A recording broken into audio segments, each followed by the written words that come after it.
What's going on, Drinking Buddies? A brand new podcast coming right at you.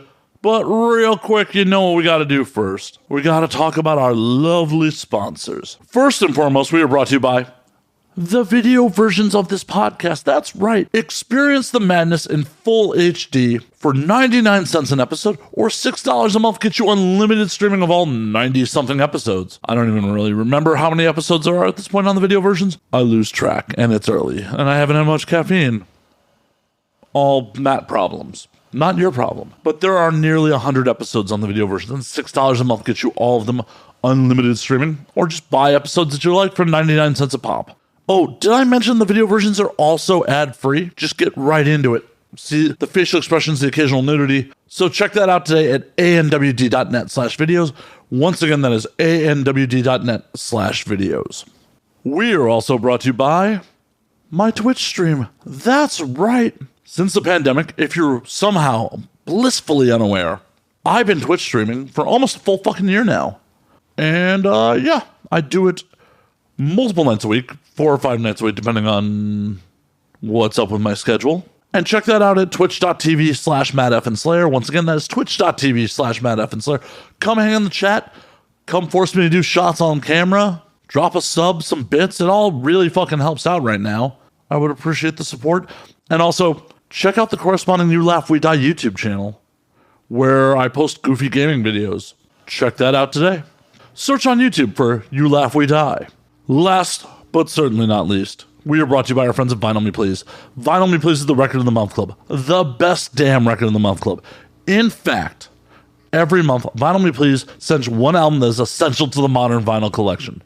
It comes packaged with things like bonus tracks, inserts, and color variants. It also comes packaged with an album-inspired art print and custom cocktail pairing recipe. Vinyl Me Please has been a sponsor of the show for a long time because I believe that all my drinking buddies need rad vinyl in their life. So sign up today at www.joinvmp.com/ANWD. Once again, that is www.joinvmp.com/ANWD. And I almost fucking forgot. Vinyl Me Please isn't like Record of the Month clubs of old. It's month to month and no strings attached. So what do you got to lose? Get some rad vinyl today at www.joinvmp.com/ANWD. My guest this week, returning after like fucking almost 4 years, is Olive Glass. Olive is an adult performer, former circus performer, and just all around a pretty rad human being.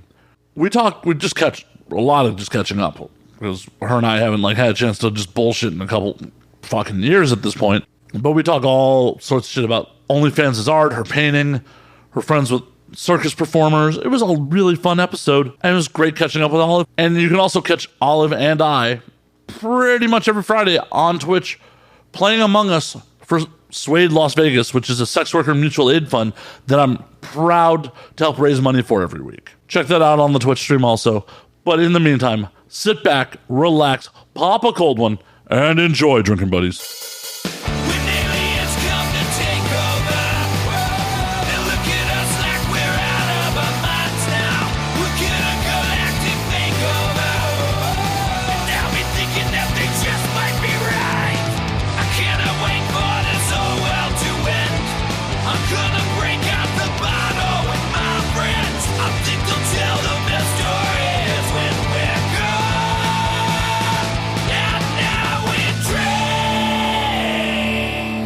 How the fuck are you?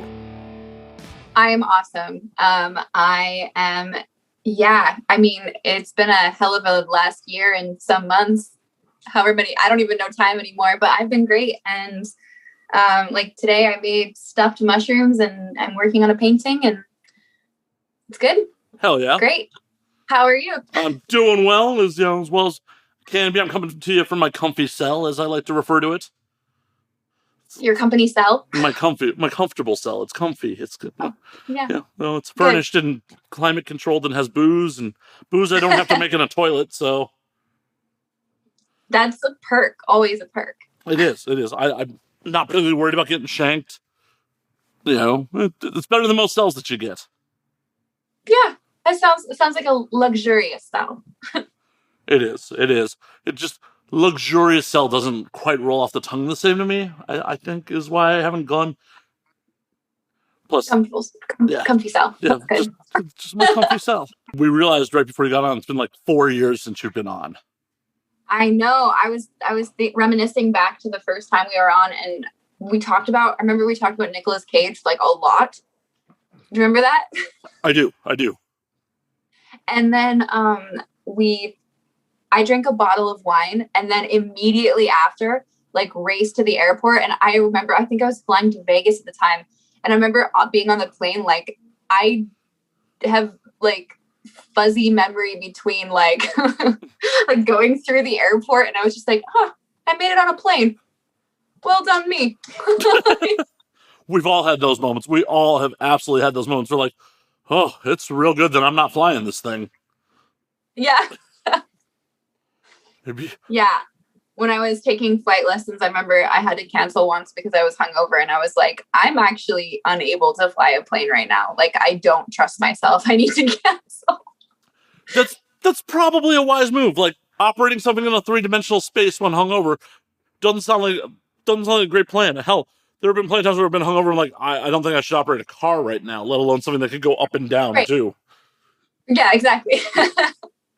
It's like, I'm shaking just sitting here. The last thing I need to be doing is like flying at 200 miles per hour as well, or however much faster than that, but whatever. Hell, you shouldn't be in the air. You shouldn't be operating a hang glider at that point. Maybe a kite. Maybe. I mean, kites can be dangerous. You could put someone's eye out with it if you're not careful. Yeah. One fell swoop, and you're hungover one day, go out with your kite, and then somebody loses an eye or a life. Oh my God. I imagine the AVN headline now. Olive Glass kills bystander with kite. Homicide with flying, projectile kite thing. You saw that video. There was like a kite festival in somewhere in like, God, I want to say it was in Korea. And there was all these huge kites going by, and this little kid like grabbed onto one before they lifted it off. It took the child up with it and was just like flinging it around because it was a dragon. Yeah, they got it down. They got the kid down, and it was fine. But like, that kid was going to be projectile like thrown from a kite. So literally, you can die of kite. Yeah. So anyway, you were asking how I was. I'm great. I haven't killed anybody with a kite. It's good. It's real good that you have not killed anyone with a kite. Have you killed anyone else any other ways that we need to know about? Any confessions you want to make? So what are you drinking? I'm drinking Maker's 46 today. Nice. Yeah. Oh, just no doubt. Just dodging that question. Change the subject. I didn't hear that one. Oh, well, let me, okay, FBI, you can turn off watching now. So, have you killed anybody? So many people. I have nobody. I said I made stuffed mushrooms earlier today. Guess what they're stuffed with? It sounded weirdly sexual. I feel like that got sexy somehow. I'm sure somebody's sexually into it. I'm sure somebody. It's not my cup of tea, but I'm sure somebody listening is like, yeah.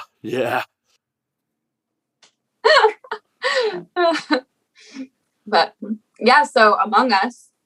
I mean, do you want to talk about Among Us? Oh, we could definitely talk about Swayed in Among Us. Olive actually has been killing a bunch of people. Just virtually. Yeah. Oh my God. Yeah, this connects. I didn't even think about that. I was just like, let's talk about Among Us. And I'm like, yeah, we murder people regularly to raise money for a good cause. We do indeed. Look at us, going full circle with the conversations. Like proper segues and shit. Like this is a real show or something. Who would have thought?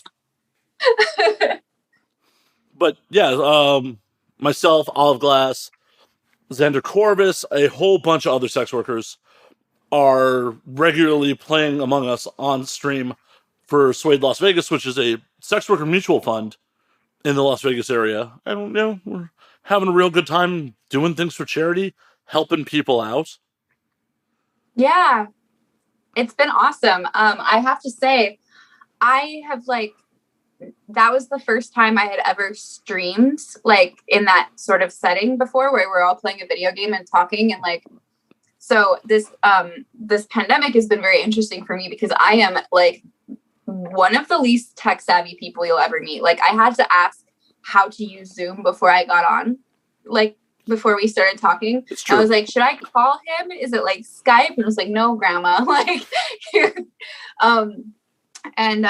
yeah, so like going onto a stream with all these amazing people, and I'm just like, I have absolutely no fucking idea what I'm doing. But this time around, this last game, I was like, okay, I'm getting the gist of it. And then, of course, they decided to switch up the map. And so I'm like back, like, God forbid I smoke a little bit of weed before we play, because I would have been I would have just stared at the screen. One time I was the imposter and I was so confused. I didn't even kill anyone. It was, it was bad. I like went around in circles because I didn't understand the map at all. And I was like, cool. So sorry, other imposter. I guess it's all on you. But Among Us is fun. Oh, it's a real good time. Like, obviously, I play a lot. Like, I have to change up my strategies for the group on Friday because there's some things I would do in other circumstances that will be like, Slayer did that. That is definitely a Slayer play. You're really good at it though, and you're very aggressive with finding out who the imposter is. It's great. It's like the right amount of like terrifying and fun. Your interrogation style is like, I'm like, oh my god. It's wild watching it go down. Everybody's like, okay, who's he gonna say did it next? Good. I think for the most part, I have a fairly decent track record. I'm not infallible. I definitely make mistakes. You know, it's not like, oh, every time I make an accusation, I'm 100% right. But you follow through. It doesn't matter if it's the right person. You are going, you decide something, and then like you get everybody else to vote that person off. For the most part, or you get voted off. Or I get voted off. Like, oh, yeah. Slayer's up to something. Yeah, you're being too vehement this time. Like, we're going to vote you off. Well, and there's just things that happen, like, you know, oh, hey, there was a double murder. Like, oh, that was probably Slayer. Like, it's safe to vote him off. Like, was it me this time? There are plenty of other people capable of playing this game. Swear it wasn't me this time. Yeah, maybe I shouldn't tell you my technique, actually. Whew, that was close. Nice try getting me to reveal my techniques. No, I was gonna say my technique is just like don't talk, which really works for me because I don't understand how streaming works, and so it just like often it just seems like everybody's talking at the same time all the time, which is cool. But I'm also I just don't say very much, and then when I am the imposter, that really works to my advantage. Well, yeah, because you just let people point fingers at each other, and that's where my balancing act has to come in. Like, because I often, especially with this group, lead meetings, and like I'm doing a lot of the interrogation, I gotta take a step back. I try to take a step back a little bit while I'm a crewmate too. So when I'm not talking as much when I'm the imposter, it's not as easily noticed. Yeah. And like I noticed that you've been quiet. Like I definitely have called attention to it a few times. I mean, you know I have. Yeah, I know. And I'm like, shit, it's not working this time. This is the reason I get murdered early on pretty often. It's like, oh, we'll get Slayer out of here, and that'll just ease that right up. You know, another besides the Among Us game, I just played Dungeons and Dragons for the first time ever. Nice. Last week, and I'm playing again tomorrow, which has been good. And I know you play D&D. I'm also super confused on that, but it is really fun. I love the storytelling aspect.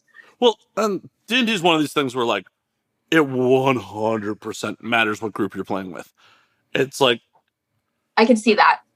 The social dynamics of it, because like I've been a gamer for a very, very fucking long time, and like sometimes you get in groups with people that like like in other circumstances, but in a gaming environment, it's just like, you're the fucking worst. Well, because especially like a D&D or like, other role-playing game setting like that, like, no one should be the star of this. No. It's a group dynamic, but you sometimes get players that are all about like, oh, this is all about them. And they try to just, maximize the DM's time and everything's about their character. Right. It's like they're trying to make everybody else the sidekick. Yeah, exactly. You cannot be Frodo. This is the Fellowship of the Ring, not the Frodo of the Ring. Exactly.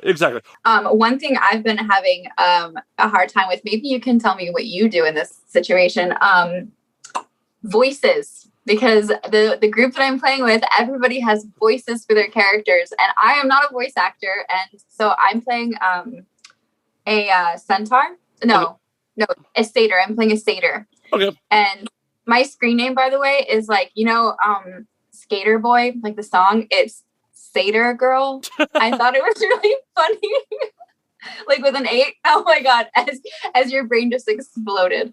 My brain was quickly trying to get an Avril Lavigne joke in there, and I just couldn't come up with a good one. Damn it! He was a skater boy. He said, "See you later." Wait, skater girl. He said, "See you later, girl." See. Don't worry, I'll have the bad jokes. I'm really good at bad jokes. That's a good skill to have. So, but I mean, you don't have to have a fucking voice. I mean, if you want to have a voice, you could have a voice, but like, just talking and like being in character, like, I think it's much more immersive for that shit if you just talk as your character, even if your character speaks in your diction and tone, instead of saying, "My character says," you're like, I think we should like just get into the character. Yeah, cool.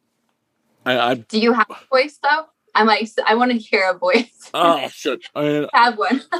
The character I'm playing a cleric in a game with Xander actually shortly after this podcast tonight, and I just kind of down talk and like reduce my vocal inflections. It's just kind of like well, now I'm on the spot. I will completely fuck this up. It's just kind of oh no, I'm on the spot. It's all good. At least you're not a director on a set with me where I'm doing shit like this and just botching like my first fucking 10 takes. Quasar has a love-hate relationship whenever I'm on set, like doing a non-sex role with him, because he's like, I know I'm going to get a decent performance out of Matt, but it's going to take a little while before like I settle down, especially if I'm like, anyone I'm in the scene with someone I don't actually know. Like, I don't just like come out and one hit quit it. It's like, fuck, I'm going to botch my lines, and I get in my head, I'm like, this person who doesn't, yeah. But I can do like, I actually like practiced and trained for like this film I was in ages ago for like a fairly decent English accent. And the funny thing is that like I cannot do any kind of good accent if somebody asks me, or if it's in front of people I don't know. It has to be like totally off the cuff. Otherwise, I'm going to sound like some sort of like Southern English, just weird mess. But like, I actually know how to do an accent. I just can't do it in public. It's like the stage fright thing. It just gets you. It does. It 100% does. Like, I'm trying to like get it together to try to do like the voice, because I have no problem like in the D&D group being like in the voice and like just right. You're like, do it, Matt, and it's like, I don't know how. Yeah. I'm just concentrating, focusing, finding my motivation. Hold on. What's your motivation? To entertain people, obviously. But, let's see. Perhaps we should get the scroll and take it to the dragon. Yeah, it's just really like slow, like I'm clapping. Even tone. Like it's slow, it's even toned. Doesn't really go up or down. Just is what I'm doing with that cleric. Cool. Yeah, I'm thinking about My stater. I think it might just be in my voice for this one until I get used to it. Maybe then I'll do like some kind of crazy voice afterwards. Yeah, I just even changing your diction slightly changes things up. Like, yeah. That's not really like so much of a different voice. It's just like my vocal inflections are changing. Like the speed of how fast I talk is changing. That's good. We're doing like D&D 101 for everybody who's listening. D&D voices 101. D&D voices. Next up, we're going to roll up a character. Yeah. Perfect. Figure out if I want to abandon my stream and come play with you guys, because I want to come play with you guys, but it's like my stream. You know, that's part of my income stream at the moment too. So it's right. It's a literal income stream. Yeah. I guess that really works. Was that were you streaming as much pre-pandemic as you are now, or is this zero. like really?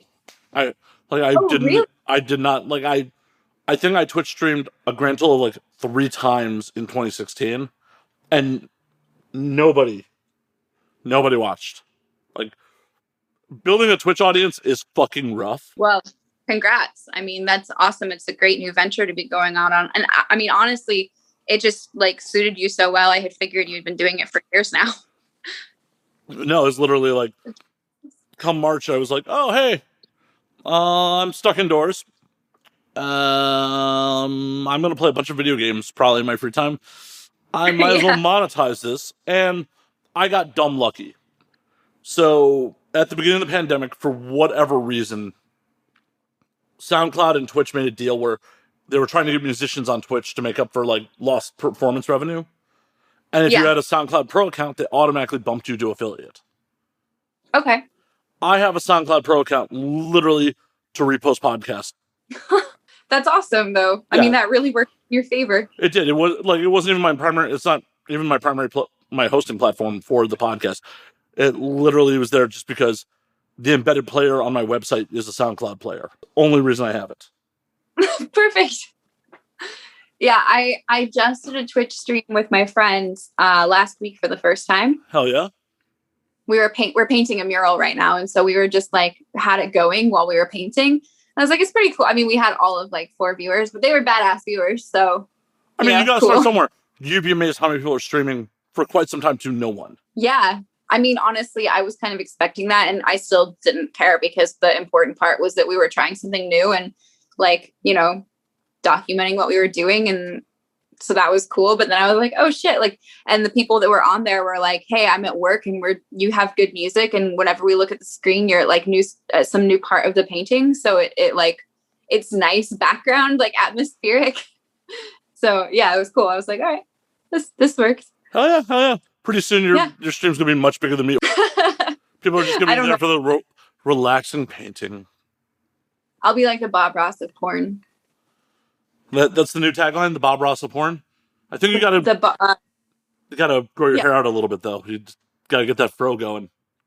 I know. I keep cutting it. I need to like there. That's a good start. Either that or we just gotta get you a wig. Do whatever you want with your hair and we'll just get you a Bob Ross wig. Easier that way.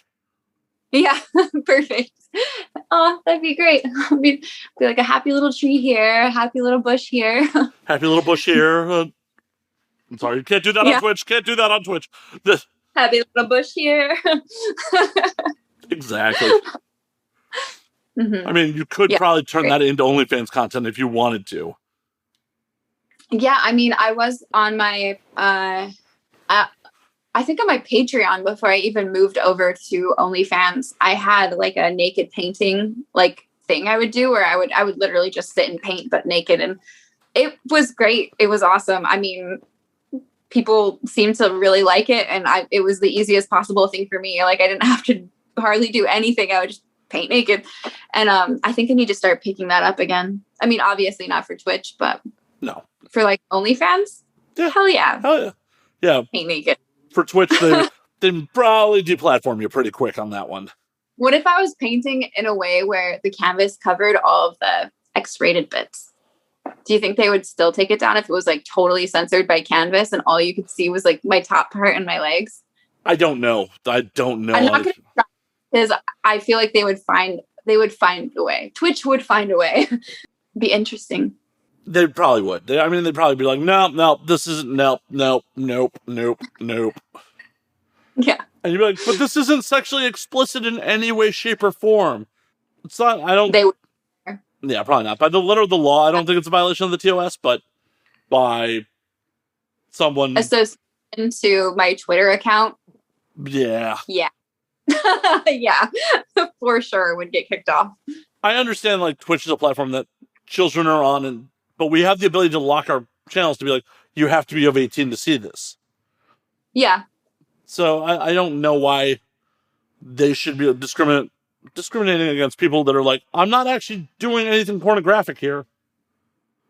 Well, I think it's just because like general humanity has such an issue with anything nude related. Like you can play crazy video games on Twitch, right? Like super violent video games, but I mean it's back to that like age old argument of like for some reason it's okay and like fine to see people's insides when you're killing them, but you cannot see their nipples.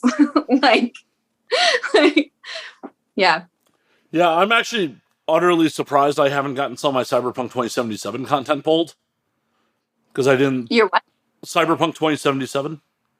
Oh, okay. Because it has a bunch of nudity in it. Like that game... Like, when you design your character, you can pick your character's penis size. What? Really? Yeah. I want to play.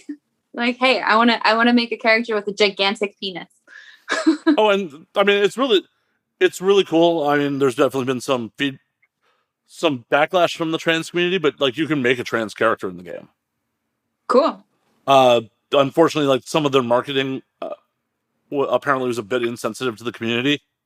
I've had other guests talk about it, but like they were trying to be inclusive, where like you could make an outwardly, female appearing character with a giant penis if you wanted to, or you could make a male character that has a vagina. You could, whatever way you wanted to go. You could give a, male appearing character a female voice, vice versa. Like they give you, like well, that's kind of cool. I mean, I don't know anything about the game really. Like this is the first time I think I've heard of it, but that I'm a little out of the loop.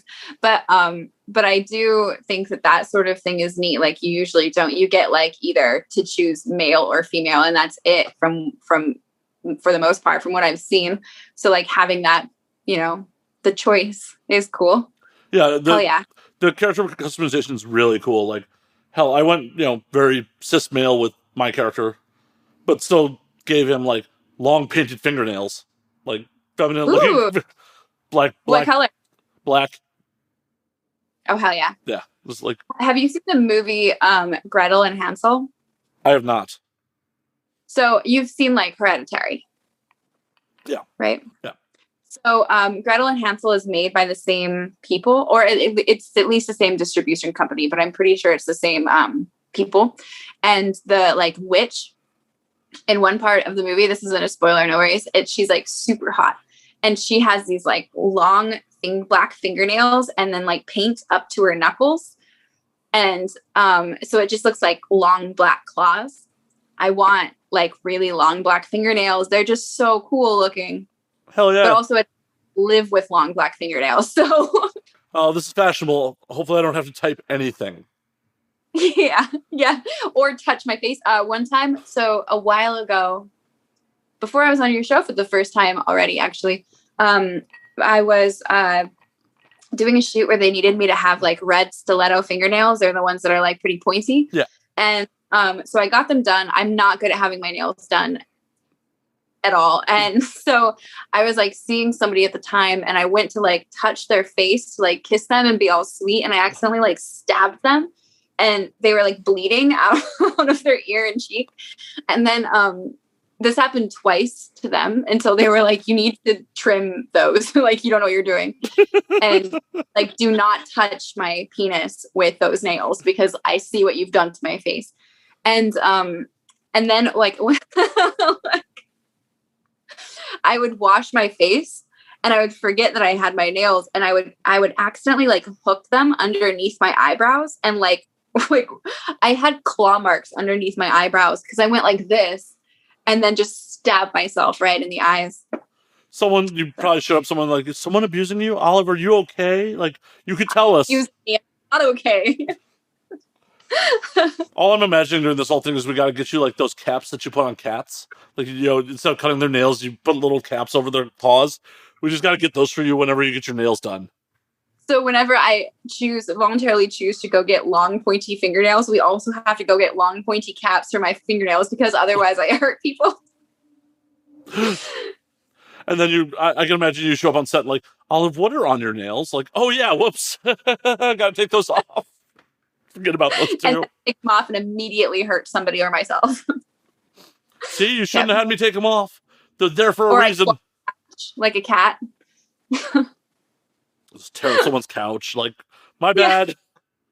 Would somebody put those claw covers back on Olive? Yeah. So in the last 4 years, like, you somehow ended up in Vegas. Yes. Yeah, I moved like 7 times this last year. Wow. Not my favorite thing to do. It's not like a pastime that I enjoy, but it's good. It's all good stuff. So yeah, I started off last year married and then divorced. Was it because of the clause? It was because of the clause. It wasn't the clause this time. Although that wouldn't have been a bad idea. God, did I just like somehow threaten domestic violence? I think I did. Hey, you don't live with your partner anymore.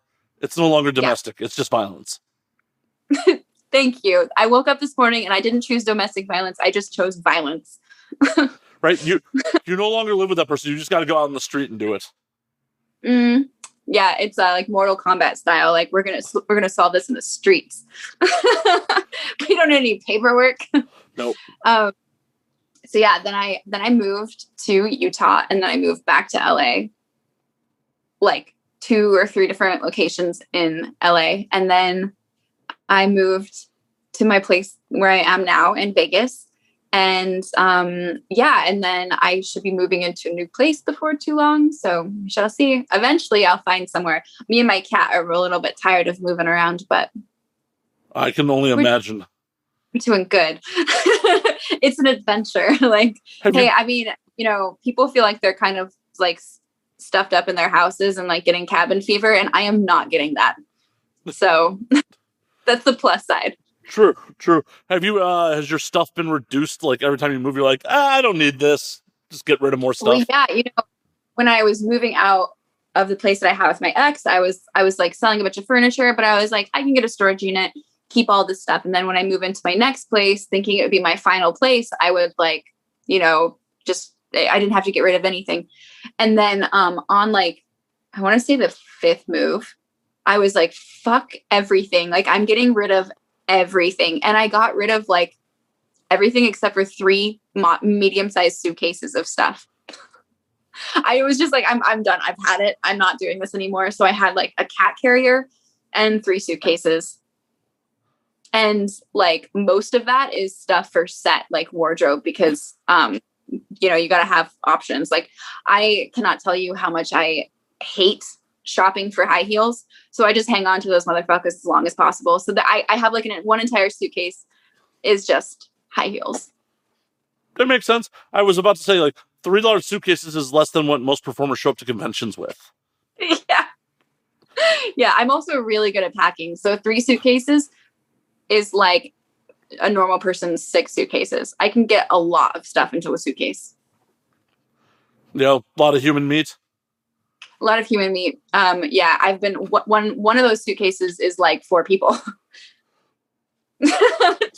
Is your ex currently MIA? Like he was delicious. It wasn't so much of a divorce as he just went missing. We just, I'm trying to make some sort of Hannibal sounding joke and I just failed. Damn it. I had my moments. Damn it. And I failed. And I was going to be like, he came over for dinner. No, I had him for dinner, but that's too obvious. Whatever. You get what I was trying to go for. Yeah, 100%. Good, cool. But yeah. You served him with a nice Chianti. I get it. A nice Chianti. What is he doing? I can't think of anything right now. I'm gonna stop me. I told you I'm really good at bad jokes. I meant that I'm just bad at jokes. Gotcha. Yeah.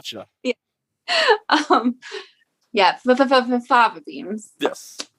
I do. Yeah. But yeah, my new place that I live is awesome. I have one of my roommates. I have 2 roommates. One of them is a contortionist who is training for the FBI, and one of them is a full-time like acrobat, fire dancer, fire eater. She's amazing. We've been making like OnlyFans stuff together, and then we have 2 kitty cats. Hell yeah. It's great. Yeah. A little bit back towards the circus roots.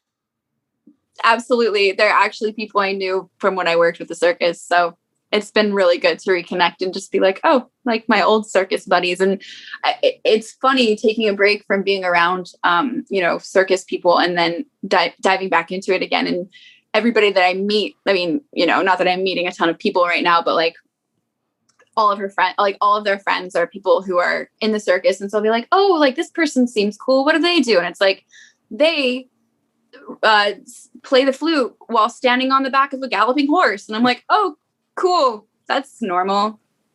Or just like some crazy, like, I love all the different occupations of people in the circus. There's just endless weird stuff that they can be doing. 100%. Just like, oh, this is entertaining and it's something that no one else could do it. To the circus. Yeah. I think I told you the last time I was on the show, I was like, it's the first time I would walk into a room and say that I was like a porn performer and actress and have it be the most boring occupation of anybody else in the room. I'd be like, oh, I'm a porn performer. And they're like, and what do you do? And I'm like, I perform porn. And they're like, cool. I balance 10 chairs on my nose. You get the award for best job. I don't know what to tell you. My mind's blown on the... I'll just be like, I can squirt. So that's my big circus thing, I guess. And and what else? Like, what are you doing while you squirt? Yeah. Are you eating fire or are you just squirting? Because that's cool. Like, they're like, are you riding on the back of a tiger as you squirt? I wish. I mean, it's not OnlyFans appropriate, but like I could see that being really fun.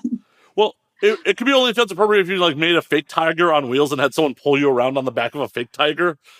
Okay, like what if next week you see my Twitter and I have a trailer for like this new OnlyFans that's like me squirting on the back of a toy tiger? I'll credit you. That's all I ask. That's all I ask is credit. Like credit concept created by Matt Slayer. Thank you. Because that honestly would be kind of awesome and hilarious. I'm actually not kidding. I might do that.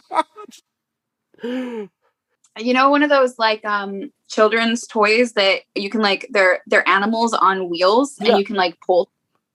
I'm like, what if I just get like a big one? Well, and that's what I was envisioning. That's what I was envisioning. Just someone pulling you around. I'm going to look into that right after this. When you do it, you have to have someone edit in like actual tiger growls into the sound effects, like in the audio. So it's just like as you squirt, like like, I'll just have like Marco shoot it or something and have him make the noises off camera.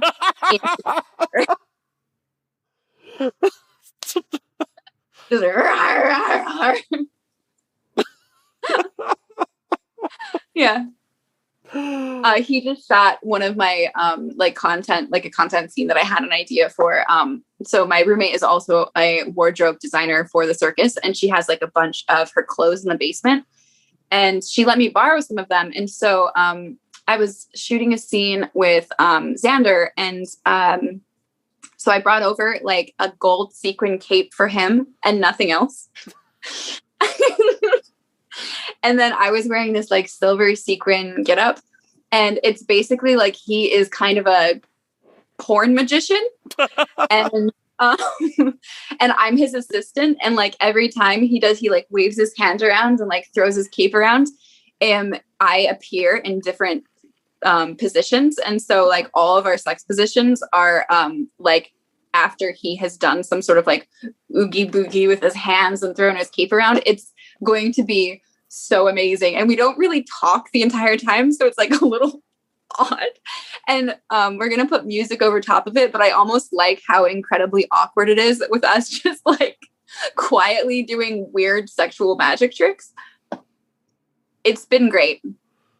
I can't wait to show you. I can't wait to make more content. Like OnlyFans stuff has been so fun just because all of a sudden I can like come up with the weirdest concepts and film them while having sex with cool people. And I feel simultaneously bad for people seeing the inside of my head in that way, but also like, here it is. There's nothing bad about it because it allows you to break the mold of like the same cookie cutter bullshit that, you know, I mean, not to say that doesn't have its place. Fucking, you know, everyone eats at fucking, you know, Mind Geeks products because they are the McDonald's of porn. Mm-hmm. But there's, you know what you're getting, you know it's going to be good, and there you have it, you know. But yeah, OnlyFans has been great because people can just get weird and have fun. Exactly, and you don't have to have a ton of money to get rolling to actually do creative things and have a creative outlet for your pornography. It's not just like, this isn't just titillation. This is also fucking a creative outlet. Yeah, exactly. And that's kind of how I see it, where like I actually have this opportunity and a base of people who are following me that like support these weird little like that. Like you mentioned getting a tiger that you can pull along on a rope. And I'm like, I actually could totally do that if I wanted to. And that's great because I'm pretty sure if I pitched that to any company, they would there would be no chance of that. No, none. Hell, I was even thinking like if you really wanted to up the production value on it, you could cover the toy that you're lying on while you squirt in like green screen fabric and then like chroma key out the tiger and then put a real tiger animation under you. Whoa. My brain, I'm like, my eyes are about to go like 2 different directions. I had so many thoughts at the same time. I'm like, and it has to be in the Himalayan mountains. And so we need a bigger green screen so we could make it look like the Himalayan mountains. And then I could be like coming on the back of a tiger in the Himalayan mountains and people will be like, what? It's sexy and confusing, which is my brand basically. Olive glass, tiger queen. Wow. Who knew? Who knew? I'm looking forward. Like, I generally don't want to watch scenes with my friends in it, but I'm looking forward to this now. Mm-hmm. Like, this is gonna get so weird, and that's the other beautiful part about like OnlyFans and where we are in the pandemic is like you can easily set up a green screen in your space and use a pretty decent camera and capture that footage and make it work. Yeah, absolutely. Yeah, green screens are kind of amazing. I've been like experimenting with them lately for the first time ever. And it's just like, I know they can look so tacky sometimes, but they're so fun.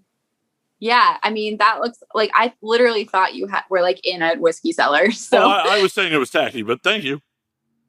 Yeah, I know. I knew that's where you were going for, or what you were trying to joke about, but I also literally thought you were sitting in a whiskey cellar. Oh, you were not the first. Don't feel bad. Like, and though you were the first who's actually been here in person, and then was like, "Man, you installed a whiskey cellar?" I thought you had just done some renovations, like, you know, we all get bored. Quarantine. Some of us learn how to cook bread. Some of us build themselves into a whiskey cellar. And then advertise McKellen in British pounds. Mm-hmm. Yeah. You look like you're straight in like a whiskey cellar in London or something in like a basement. Oh, I'm pretty sure I am. I'm pretty sure that's where I stole this image from. Nice. Perfect. Yeah. I was in one in London that was right next to the Parliament building, I want to say, that looked like that, like very similar. And then they had like little places to sit that were like little tiny closets with tables. It was cool. Yeah, it looked like that. Took me back. Oh, I miss travel. Where have you gone besides London? Like, where have you been in the last couple of years? You've been around, I know you travel. Yeah. So I went to, God, since we talked last, I had gotten back from Svalbard by then, right? We talked about that. Maybe? I think no, wait, 2017. I went in 2018. So after we spoke, I went on a dog sledding trip through the Arctic, and that for my 28th birthday. Holy shit. It was really badass. Yeah. I went to this little archipelago off of Norway called Svalbard, which is a location in a book that I love. This book series, His Dark Materials. I thought it was an imaginary place, and then I Googled it one day out of curiosity. Turned out it's a real place, so I booked a flight there. And it was really neat. And then after that, I went to London, Paris, the usual areas those boring places. Oh, like I love those places. I'm there all the time, as much as I can, as I can. And I love London like a lot. And Paris is fun, but it's like a little bit trickier just because it's not as easy not being fluent in French. And then I went to Spain, which was awesome. It was super beautiful. We went to me and a few friends went to all of these like medieval towns, and it was neat. And I went to Scotland, I think, after I saw you too. And I took a train from like all the way across Scotland.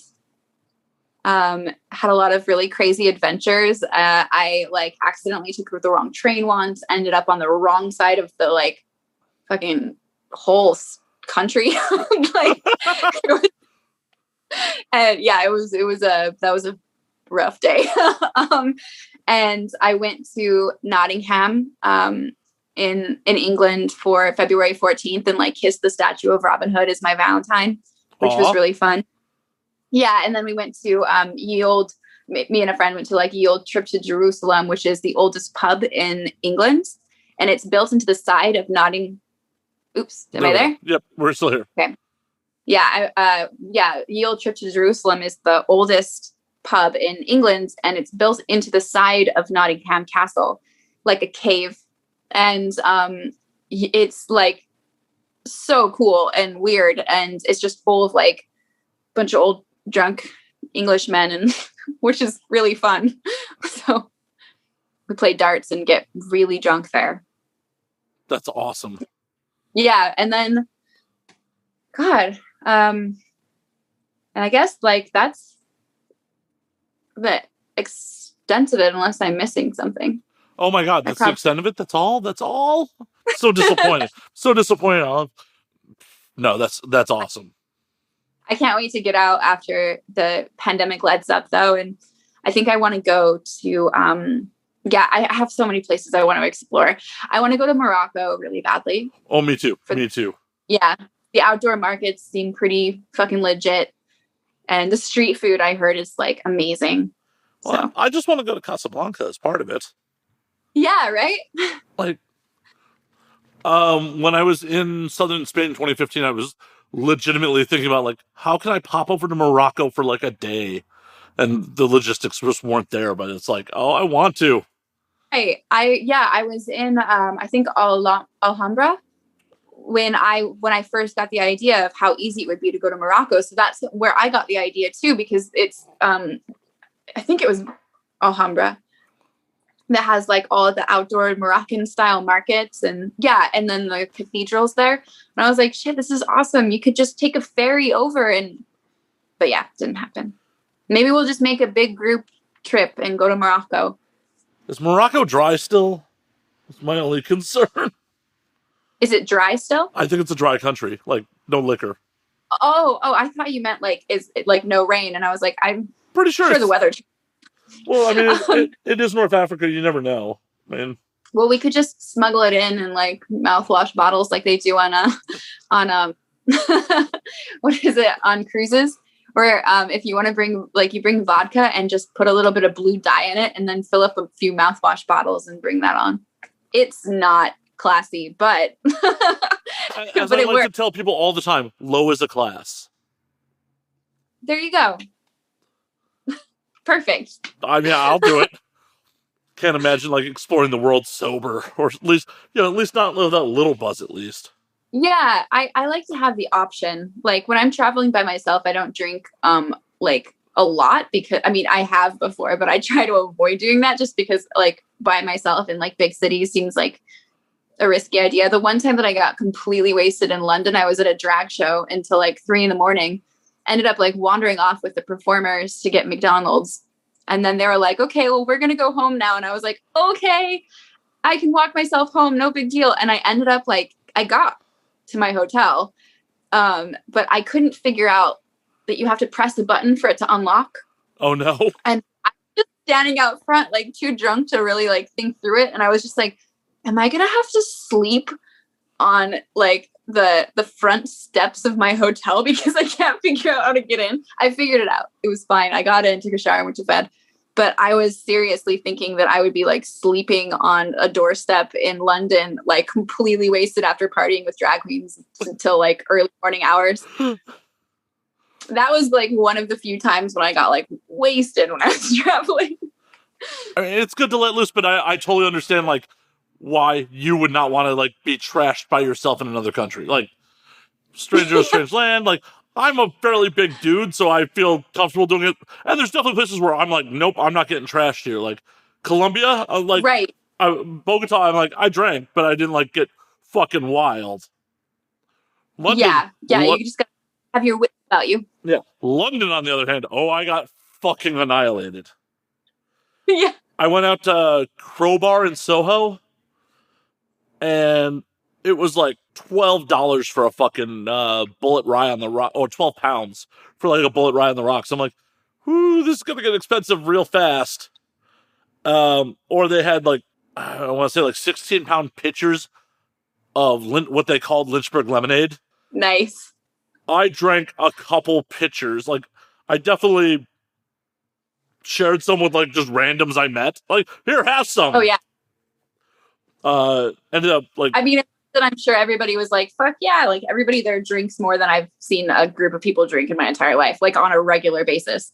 So that story super reminds me to make sure I'm still connected on Facebook with one of the dudes I met there. Because a dude I met in that bar ended up in the States randomly in New York at the same time as I did, like a couple years later. I dragged him out to like one of Joanna Angel's like feature dances. Like, that's and I'm awesome. like, I'm just like coolest friend ever. Like coolest random dude I met in a pub ever. Like, yeah. So I'm still in touch with this guy. So I was staying like when I was in Svalbard, the hotels there are like crazy expensive. So I stayed in a hostel, which I was staying with this like college age kid, super sweet guy. He was from Germany, was just there to study. And he was like 20 or something. We got along great. And we went out drinking one night, and he's German. He's been drinking since he was a kid. And we both got like wasted on beer. And then, I was going to my dog sledding thing the next day, but we were just like, let's stay up and see the Northern Lights. And then we realized the place we were in, like the bar, there was another part of the hall that had like a traditional Icelandic wedding going on. And we crashed it. God, it's so embarrassing. no, that's awesome. So I'm like blushing. They like asked us to leave. So they were doing, when you go in, you have to take your shoes off. It's just like, traditional. So we took our shoes off, and neither of us speak the language they were speaking. He was trying to speak to them in German because he was drunk enough. And I was just like having a ball, like not speaking to anyone and just like laughing my ass off. And we got in the middle of one of their like dances. I'm like horrified at myself telling the story. And it was like the bride and groom dancing. And I was like, I'm going to dance with you. And they were like, excuse me, horrible American woman, but you need to leave now. And I was like, oh my God, I'm being an American woman right now. Like, this is one of our traditional dances. And I was like, I am very sorry. And just we left and went and watched the Northern Lights. And I remember like looking up to see the Northern Lights and then just falling straight on my ass. And I was like, this is great. I'm going to be so hungover for my trip tomorrow. Oh, I was, but it was worth it. No, 100%. Like, yeah, I'm sure they had a fucking story too. Like, can you believe the crazy American and the German who showed up at our wedding? The super drunk German guy that was just like, he was speaking in German and I wasn't speaking, like, I was just speaking in English if I was, and maybe some broken friendship people. And like, They had to kick us out because we crashed their wedding. It's not the worst story. It was pretty fun. Ooh, that's bad. I mean, I've definitely done worse drunk in other countries. Maybe not as public, but I've definitely done worse. I mean, yeah. The follow up on the part of that London story was, I got so drunk after last call that I could not figure out how to call an Uber. I ended up pissing in a phone booth on the street because I was like, I gotta go that bad. Phone booth. Okay, that's what's happening. Thank God these are still a thing. Yeah. Hey, I mean, that's what they're there for at this point. So. Right. Ended up getting ripped off by some Uber driver who took me back to Brixton for fucking like 40 fucking pounds. Oof. Yeah. I was so drunk at that point. I'm just like, fuck it. Take it. Literally, sometimes it's like, I don't like take all of my money. I just need to get there. Yeah. Like, yeah. I am so drunk I'm pissing in phone booths on the streets. I probably don't need to be here in case someone who from law enforcement sees me. Let's go. Yeah, exactly. Like, take me off the streets and take me somewhere. Yeah. Like, I don't need to be here with my DNA evidence I just left behind. Yeah. One thing I love about it, it's not the Ubers, it's the taxis in London are so awesome with like the seats that are facing each other, like a little like kitchen table sort of situation. I mean, there's no table, but you're like, it's very social feeling in a taxi in London. Yeah, it's like a mini limo almost. Yeah, there's like the two or however many seats in the back, and then the two in front that are like turned to face the people in the back. And I'm like, they know exactly what we want to do in taxis. We want to talk to each other. This is great. I don't know if that's like safer. I mean, but I think it's actually technically safer if you got into a front impact to be facing backwards. Like, okay. Impact wise. Yeah. Huh. Cool. The more you know. Yeah, because there was some wacky concept car that I remember on like some Cars of the Future type video from way back in the day, and like had like the other seats, they had the driver centered instead of on like one side or the other, and then like the other seats facing backwards. Huh. Because of the impact. I could be making this all up in my mind, so please don't quote me on this. I like it. I'm going to see it as like the ultimate truth. Like this is fact, because Matt Slayer said so, and I'm going to tell everybody about it. You should. Yeah. Definitely repeat anything I say on the show as fact. Don't do that. It's a horrible idea. I am so colossally full of shit and misremembering things all the time. I hear ya. I have the memory of a goldfish, so. Well, and I feel like my memory is not too bad, but I often like half remember things, or it's just like I was drunk when I saw that. Like, that was totally a thing, and then it was like, oh, that was a thing on a fucking sci-fi show or something. Yeah. Do you ever have the thing where like you dream something and then you are telling somebody about a memory you had, and then realize that you're explaining like the dream that you had that night before? Yeah. And you're like, oh, that memory, that was a dream, and I can't differentiate dreams from reality. This is, yeah.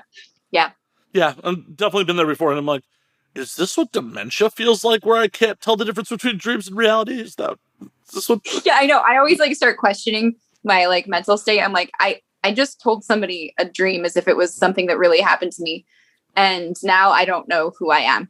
So, and what is real? Well, the worst part about it is occasionally I'll have a dream where like I missed an appointment or something important. Like, wake up like, oh fuck, I need to call that. Oh, that super didn't happen.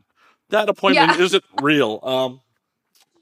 Wow, I was just about to apologize to someone about something that never actually happened. Ooh. Better to apologize first and then, no, wait, that's not how that saying goes. Ask for forgiveness later. Yeah. Apologize first and ask for forgiveness later. That's definitely not how that goes. It's just be apologizing for everything.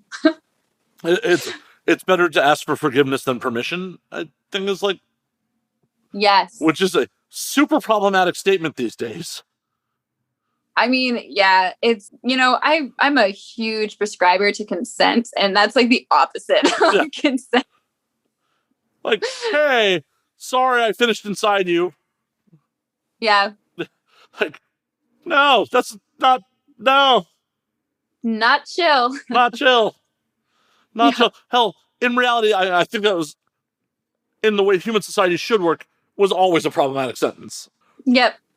I agree. Like, but was socially acceptable for a very long part of human existence. Oh yeah, and even like, it's funny and mischievous, but it can be sometimes in like non-sexual circumstances. But for the most part, better to ask permission. Yeah. Always ask permission.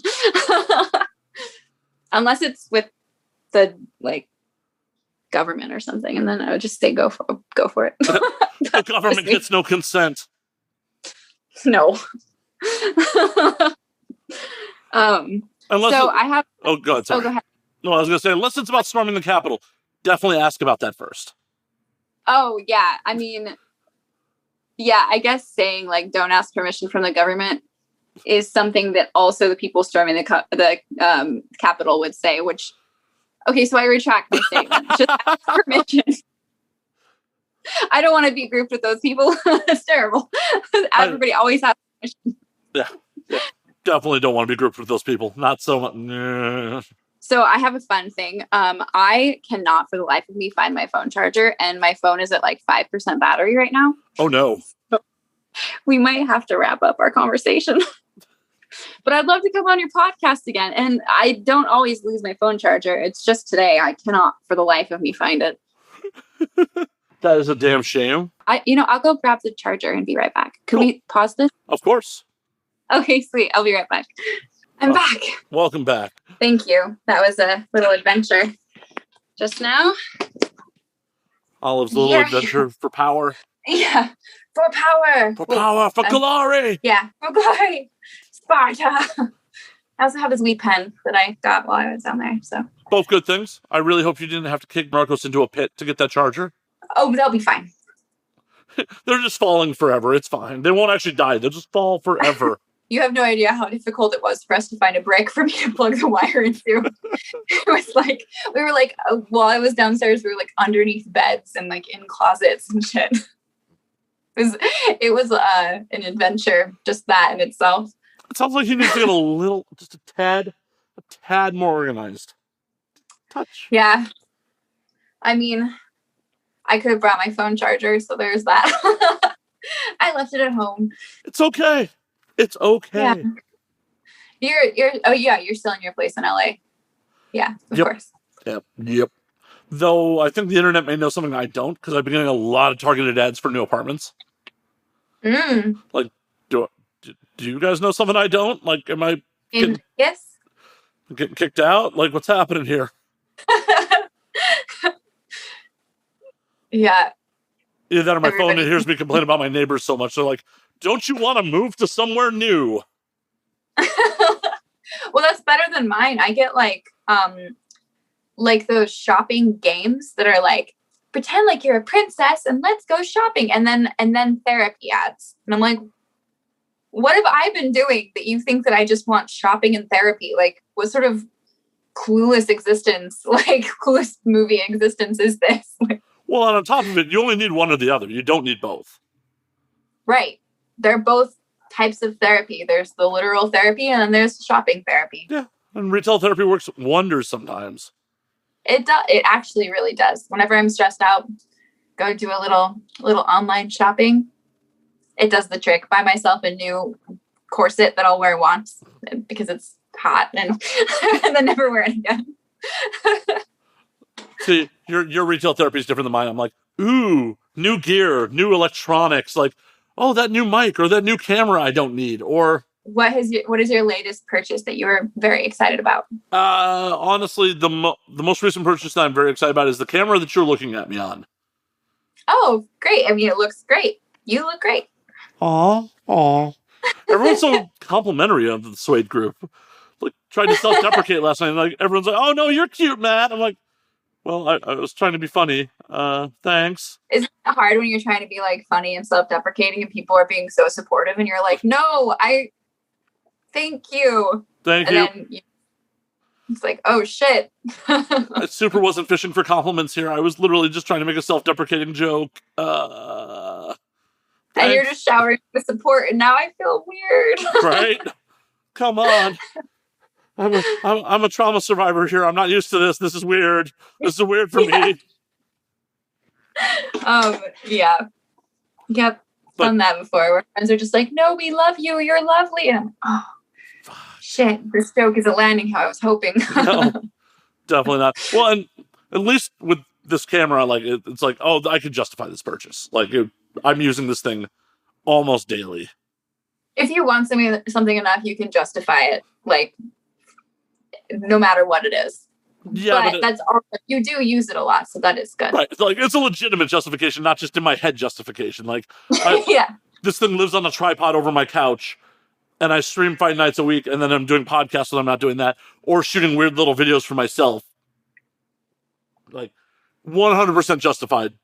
Like, legit purchase. Absolutely. But I also keep looking on eBay for used, like, C300s. Canon C300s. For the audience who's not like a gearhead or knows, that is some like a decent tier up on Canon's cinematic line. Like, these are the things that are like, oh, we should use this to shoot real movies. I mean, Olive is probably one of the most popular cameras in porn for like a real cinematic. So really? You've definitely seen one on set. Oh, okay, cool. Nice. I mean, hell yeah. A lot of the guys that are shooting now are using the Mark II or like the Mark III, but it's like, oh, I really would like that really fancy fucking camera. I have no need for that fucking camera. I've no need. Zero need. But it looks good, and you can justify it because you will be really using it. Maybe. Maybe if it wasn't the pandemic, I could justify it easier. Like, oh yeah, I got gigs where I can shoot with this. Like, I'm gonna shoot like stupid YouTube videos for myself on like what normally retails for a $10,000 camera. Living the high life. Right. What about you? You're gonna get the vaccine, I assume. I feel like. Oh no, you can. I'm gonna get like 2 or 3 of them. I'm just gonna stock up. Me too. Like, just give me one of each. There's the Johnson & Johnson, there's the Pfizer, there's the Moderna. I'll just take one of each. I think they should call it the Dolly Parton vaccine. I feel like that would be a little highlight of the year. That would be rad. That would absolutely be rad. Wouldn't that be great? I feel like a lot more people would take it if they called it which everybody needs to be doing. So if they call it the Dolly Parton vaccine and maybe gave it like a cute little Dolly Parton catchphase. It's working 9 to 5 to keep you safe. Yes, there we go. See?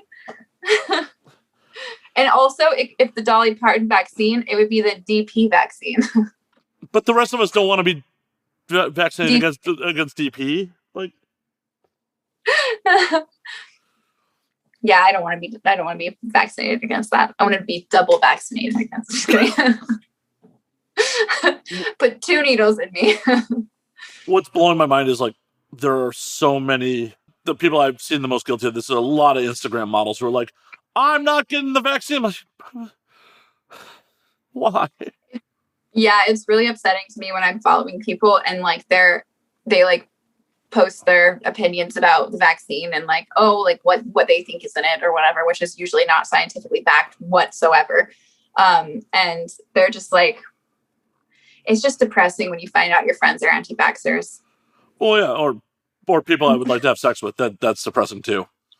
That too, like, yeah, there's some people on my Twitter that I'm just like, oh man, I had such a huge crush on you.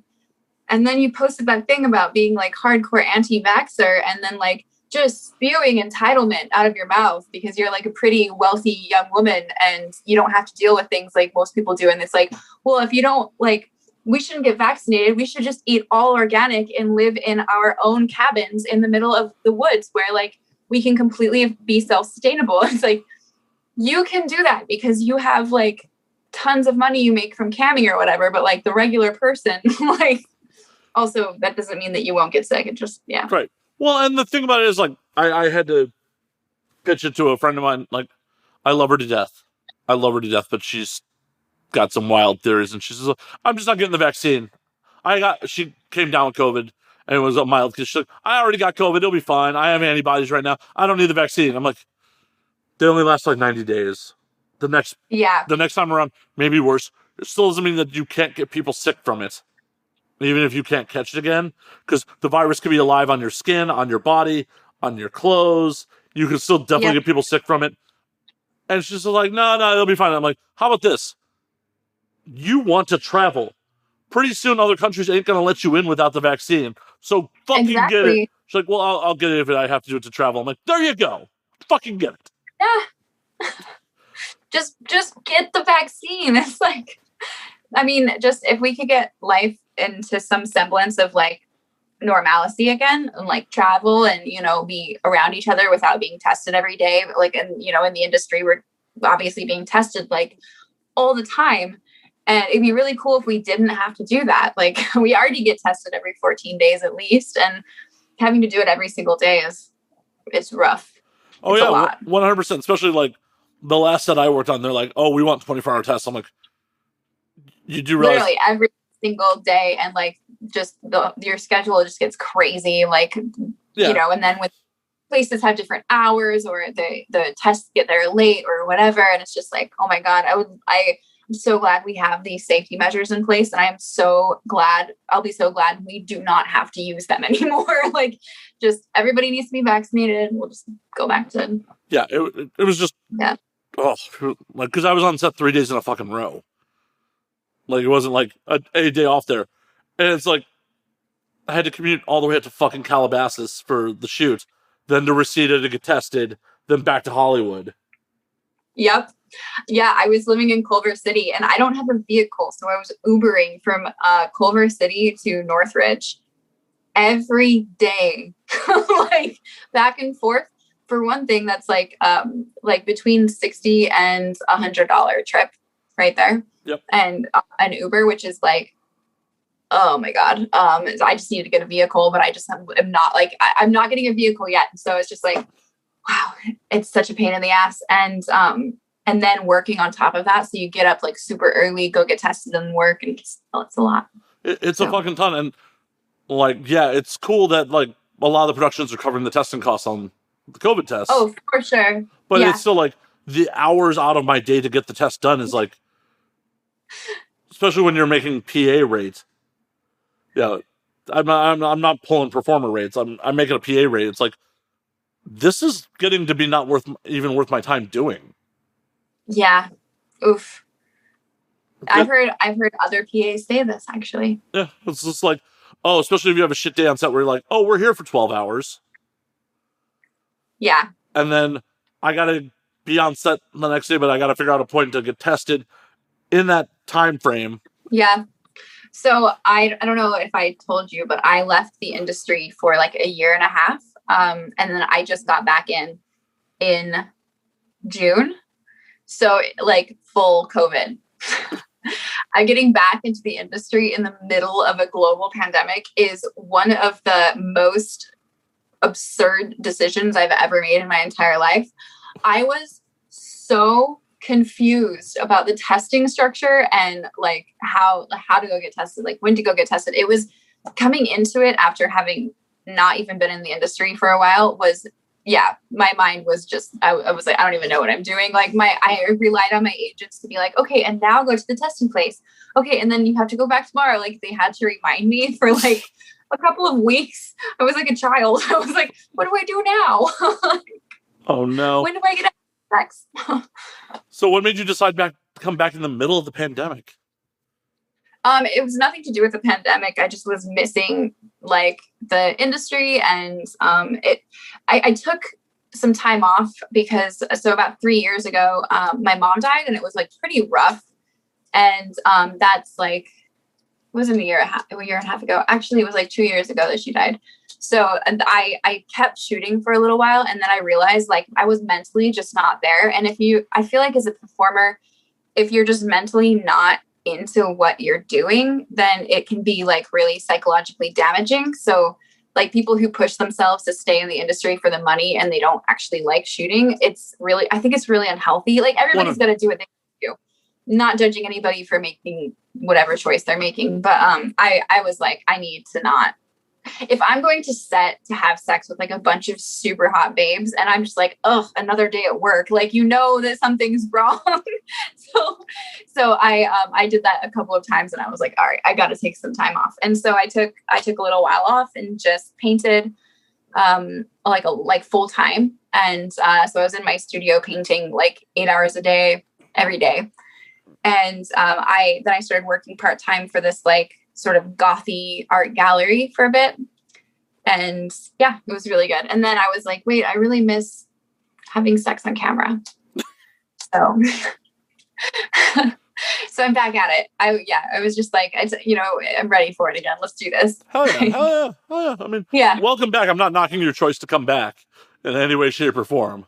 It's just the timing. Timing is a little weird. Well, the time is a little weird. It's also like, to come back and be like, okay, I'm going to jump on sets instead of being like, fuck it, I'm just making my own content. I'm back, but I'm making my own content, like full time. Right. Yeah. I mean, and that's kind of what we're everybody's, I feel like, is doing, where I got back into it. I'm shooting a little bit, but for the most part, I started an OnlyFans and I'm, going on that, which has been really cool because now I'm in like, nice top percentages of OnlyFans, which feels good. And, so I'm grateful for that. And yeah, and it's like invigorating me for shooting on sets, because then I get all my like creative weirdness out for my OnlyFans. And then I get to like, a browser set and I'm like, okay, let's do some glamour, like, or whatever weird script you guys got for me today. Like the last thing I shot for them, I had like a toothpaste fight with somebody, and it was like, yeah. They're getting bored up in Montreal, huh? I think so. There's some very weird scripts coming out of there. And they will have the two. I don't even know. That wasn't even a French Canadian accent. I'm going to just stop that now. Walk away from the bad French Canadian accent I was just about to do. Hey, oui, monsieur.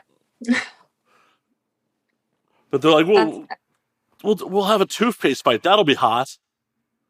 Yeah, because like, two roommates are battling for the bathroom sink, and then I'm like, that's my toothpaste, give it back. And then we squirted at each other. Oh, so the fun thing about this scene hasn't come out yet, but the fun thing about this scene, if you see the trailer for it when it comes out, is that I was violently allergic to that toothpaste, and we didn't know until it was on my chest. So it like, there was like a piece right here, and then there was some like pieces of it on my arm. And I was like, this feels weird, I'm going to wipe it off. And there, like, we covered it with makeup, but there are like red marks, like deep red marks all over where this was. Oh, were you all itchy too while you were on set? No, it just looked like I had been beaten. Like, it looked bad. And the makeup artist was wonderful and covered it, but it was also a shower scene. So like, you can't cover it that well for a shower scene. No. So I was like, right here, just right up my boobs where everybody can see it. Well, if you're ever going to have a toothpaste fight, just be aware you need to do a patch test on your skin first. Yes. And thankfully it wasn't like one of those like mad itchy, because that would be even worse, like trying to be all sexy and just be like, right here, it's just so bad. That'd be like, that would be the fucking worst. Just like, I swear I'm into this. I swear. I'm so into this that I'm like compulsively scratching at myself. That's what I do when I'm super turned on. Don't question it. Don't question it. This is my love language right here. Just I'm so. I'm actually like, my hands on my heart. It's not me scratching. It's me holding my heart violently. Yeah, I'm just trying to get right at my heart. Just getting through, trying to scratch through to it. I told you I'd give you my heart on this browser set. Just count on us for making everything super dark. It's romantic. It's not. It's dark. Valentine's Day is coming up. It is. If you're gonna scratch your heart out of your chest, now is the best time to do it. It is. I just reposted something, and I don't know if this. I gotta just figure out if this is gonna be out in time. But one of my female friends posted, like, ladies, if you're on your period right now, you will probably be ovulating on Valentine's Day. Do not let takeout sushi and cheap Zales ruin your life.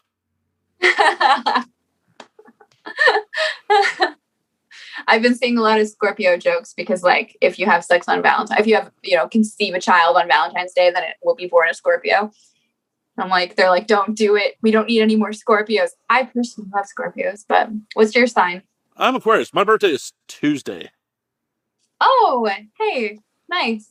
Aquarius babies. Yep. Hell yeah.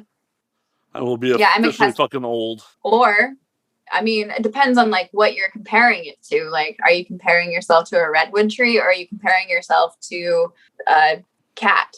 Because to a cat, yeah, you're old, but to a redwood tree, you're just a baby.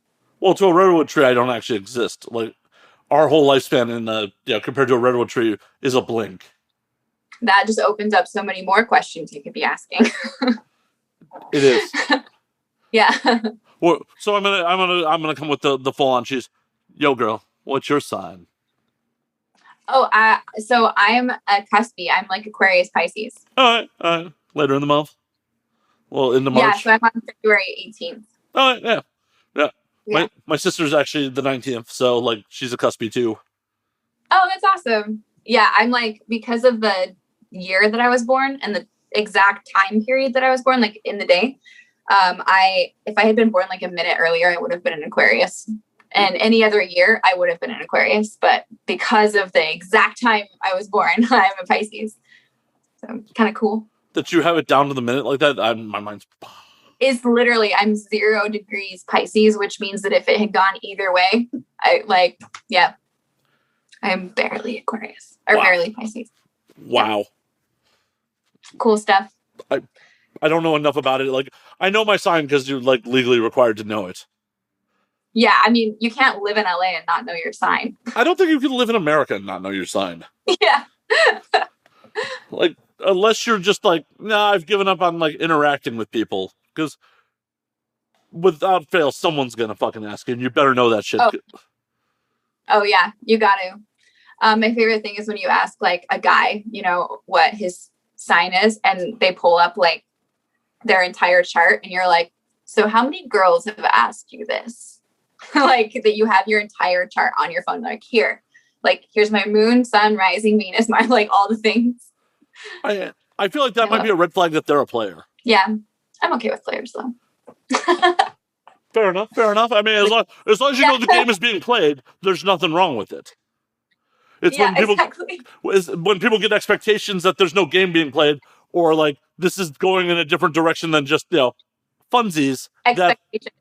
Managing expectations and clear communication. It's always but also like a player is generally not clearly communicating that like, oh hey, this is just for fun. Right, because otherwise they would just be polyamorous. Right. Or like or non-monogamous. Non-monogamous. That's true. I feel like you're on it if you're like pulling out your whole chart. Yeah, you've been asked before, but it's also like a little too obvious. Like the subtlety of like pulling out your entire chart. It's like what you're saying. It's like a giant red flag that you're a player. It's like it's the most obvious red flag too of just being like, oh, like other girls have asked me this before. Like here. Well, I guess that then boils down to like how handsome and charismatic the dude is. Because, if he's handsome and charismatic enough, he could be a giant made of a giant red flag and it'd still be like, oh, he has his whole chart. Aw. I mean, we do the same shit too. It's like, oh, she's hot and she's into me and I know of all these other things that are giant problems, but that's okay. We'll figure it out. Yeah, we'll just go with this for now. yeah, it'll be fine. A year later, like, you are ruining my life in ways that I could easily predict.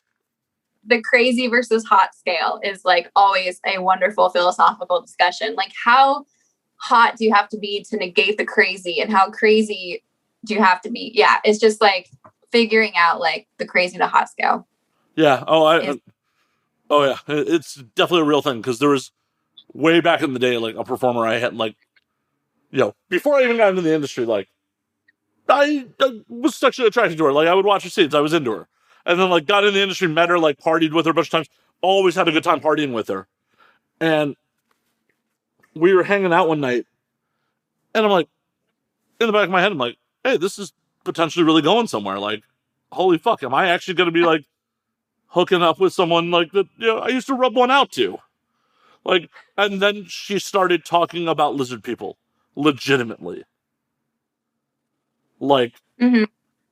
legitimately. Like, the 1% are fucking lizard people. I saw videos on YouTube. Yeah, I used to live in a pretty small town with a lot of potheads who I've had many of those late night discussions that you can't quite get out of because they're like so intense and like so stoned, and they're like the lizard people, and you're like, fuck, man, there's a conspiracy theory for everything. Well, it wasn't even just like the conspiracy theory, because like first I tried to laugh it off, and it was like literally a turn to me, look at me dead serious, Matt, you don't fucking understand. Like, You're like, okay. and this is like 2012, where like not everything's on fucking YouTube at that point. Yeah. Oh, 2012 was still around the time when they thought the world was going to end. Right. Too.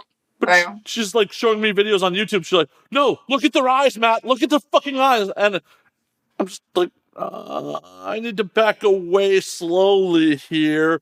And in the back of my head, I'm like, you know, she was a pretty well-to-do performer at the time. I'm like, girl, like, I know you hang with real celebrities. How can you believe this?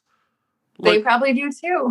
Right. Like, it'd be one thing, like, if you, I would have all, like, taken it with a more of a grain of salt. She'd been like, I was partying with this rapper and he's a lizard person. Yeah. Instead of like, I got my facts from YouTube. Like, yeah, you're literally partying with people that are part of the 1%. Like,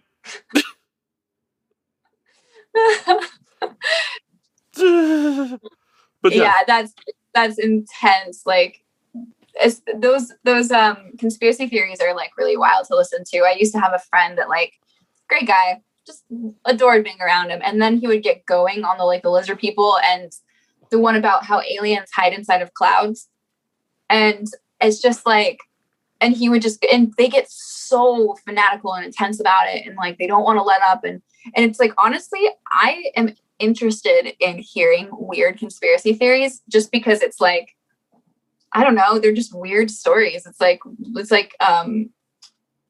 oh my god, what is that show that was the FBI agents, like Mulder and X-Files. X-Files. It's like X-Files to me. It's like, whoa, like, and what else is going on, you know? Well, but like when they start getting that intense about it, it's too much. Well, I mean, we're fucking 10 years later from that incident, almost 10 years later from that incident. And I realized, especially with the prevalence of QAnon over the last year or so, is like, this is these people's religion. Like, it's like going to a, you know, diehard Catholic or an Orthodox Jew and being like, you're fucking wrong about God. You'd get a similar reaction. Yeah. I mean, you know, it's every person has like their own like mythology they've built up in their head. And like, yeah, there's definitely some people who have a similar mythology, therefore they all are in the same religion. But like, you know, these people, like, it's like telling you that, you know, like the sky isn't blue. It's like, it's their life. It's how they perceive things. And so how dare you try to like shake that? Well, and the thing about it is, it's like, how dare you try to shake that? And it's about as provable as the Bible in most cases. Because absolutely. Yeah. The normal argument is like, do your own research. I'm like, well, that's not how the scientific method works. The scientific method works is you do the research, you provide me with the study, I peer review it and try to recreate your results. If you're just telling me to do the research, that means you haven't done it. And then if you do provide the research, they're like, no, like, oh yeah, no, like, I know it's real because I believe it. And it's like, okay, then why did you tell me to do the research? Well, yeah, 100%. Because they figure, one, you're going to be too lazy to actually do it, or B, that you should just take them at their word. Right. I've told this story on air a couple times, but there was, you know, the beginning of the pandemic, girl I was hanging out with that I was really into. I like legitimately really into her, like, love spending time with her, always great times. Just like, she's awesome. And she sends me a text like, Matt, you have to check out this 10-part documentary. It's so important. I'm like, okay. Was it spirit science? It was the Fall Cabal 10-part QAnon videos. Oh, I watched all 10 parts. I watched all fucking 10 parts, including part 5, which is about Pizzagate, that you have to go off of YouTube because YouTube banned it. I watched all 10 parts. Wow. To give you any idea. What was that? You did your research. Oh, yeah. Well, I'm like, that's how into this girl I was, because after the first part, I'm like, but I'll watch all 10. I got the time. And I'm taking notes, and like, there's things that if you pay a little bit of attention are like easily disprovable, and like if you're presenting something as fact and like things that are easily disprovable are there, it makes me skeptical of anything else you're presenting to me. Yeah, because it like that's healthy. Yeah, and then it's because either you're trying to spin a narrative or you're just wrong about things. Either way, I should not be taking your word as gospel at that point. And the first part of the Fall Cabal video claims, because these things start off mildly pro-Trump and then go fully pro-Trump by the end of it. They kind of ease you into the Trumpness. Yeah. But they're like, President Donald J. Trump is the first president to never accept his salary in the history of the presidents of the United States. I'm like, I know that for a fact that's false. Yeah. JFK and Hoover also did not take their salaries. Yeah, that's what I remember. I didn't know about Hoover. I had to, like, that came up as a Google result. I knew about JFK. But I knew about JFK. It's like, okay, if you're already misrepresenting that, like, video one right off the top, what else is, not here? Yeah. And it was, I lots of notes. And I understand why some people get wrapped up in this shit, because they, like, encourage you to do your own research. They present all this shit. And some of it did fucking happen, but they weave it into all these other conspiracies. Yeah. So I remember when it was like, oh, sorry, go ahead. So it's like, oh, well, this one actually fucking happened. It may not happen in the way that they exactly presented it, but it did happen. Oh, well, if this one actually happened, everything else must happen too. Yeah. But, I remember when I was like, I want to say somewhere between, I was like 18 or 19, and I was living on like an oil rig field in Oklahoma. I was like working on this like pipeline, and I like just made breakfast for all the pipeliners every morning, and that was like my job. And I couldn't leave the work trailer that I lived in because I'm allergic to this bug out there. And if it bites me, then I like swell up like crazy. So I'm just like in this trailer for like 9 months straight, losing my mind. I'm like 18 years old. And the people, like, after they finished work, they'd come over and they'd be like, oh, like, they're all QAnon style people, like Oklahoma backwoods, like pipeliners. And they would come over and be like, watch this like YouTube video that I have about, this person's trying to steal our guns away sort of attitudes. And it was just conspiracy videos. And I had never seen anything like it before in my entire life. So I, being as like naive as I was like, oh, it's on YouTube. It must be real. They're like onto something. And I remember that feeling of being swept up in the excitement and the fear, because it's like this combination of like, you're involved in something and it's like real and it's like powerful. And like, now is your moment to like prove and like be smart and like prove that you can handle tough situations. And it gets you wrapped up into this like little fear universe. And then you always like the next time another video comes out, like you want to see it because you want updates on like what's been happening. And like, you trust this one YouTuber because like you can't trust a lot of people because they said, it's like this whole, like I was there for like, I don't know, how long did I live there? I was 9 months, and I think we were watching videos for like 3 months before I was like, guys, I'm pretty sure this is actually full of shit. And I'm so glad I got myself out of that, because I was like 19 and about to get the entire fucking Constitution tattooed on my back, like literally. And I was like, everybody around me was like, this is real. And YouTube was like, this is real. And I was like, I don't know how to tell that this is real, because I grew up on a very rural farm, and then I moved out to Oklahoma. And so I know that sort of fanatic energy that like they get so wrapped up in it, and it's so real for them and so powerful. And so like seeing people who don't believe in it, you're almost like, oh no, like you've got to, like, just got to learn, like you'll feel exactly how I do if you just see the truth of the matter, you know? But it's fanaticism is what it is. And like, yeah, there's definitely a lot of crazy shit going on in the US and we don't know everything. And like they're, you know, but it's not,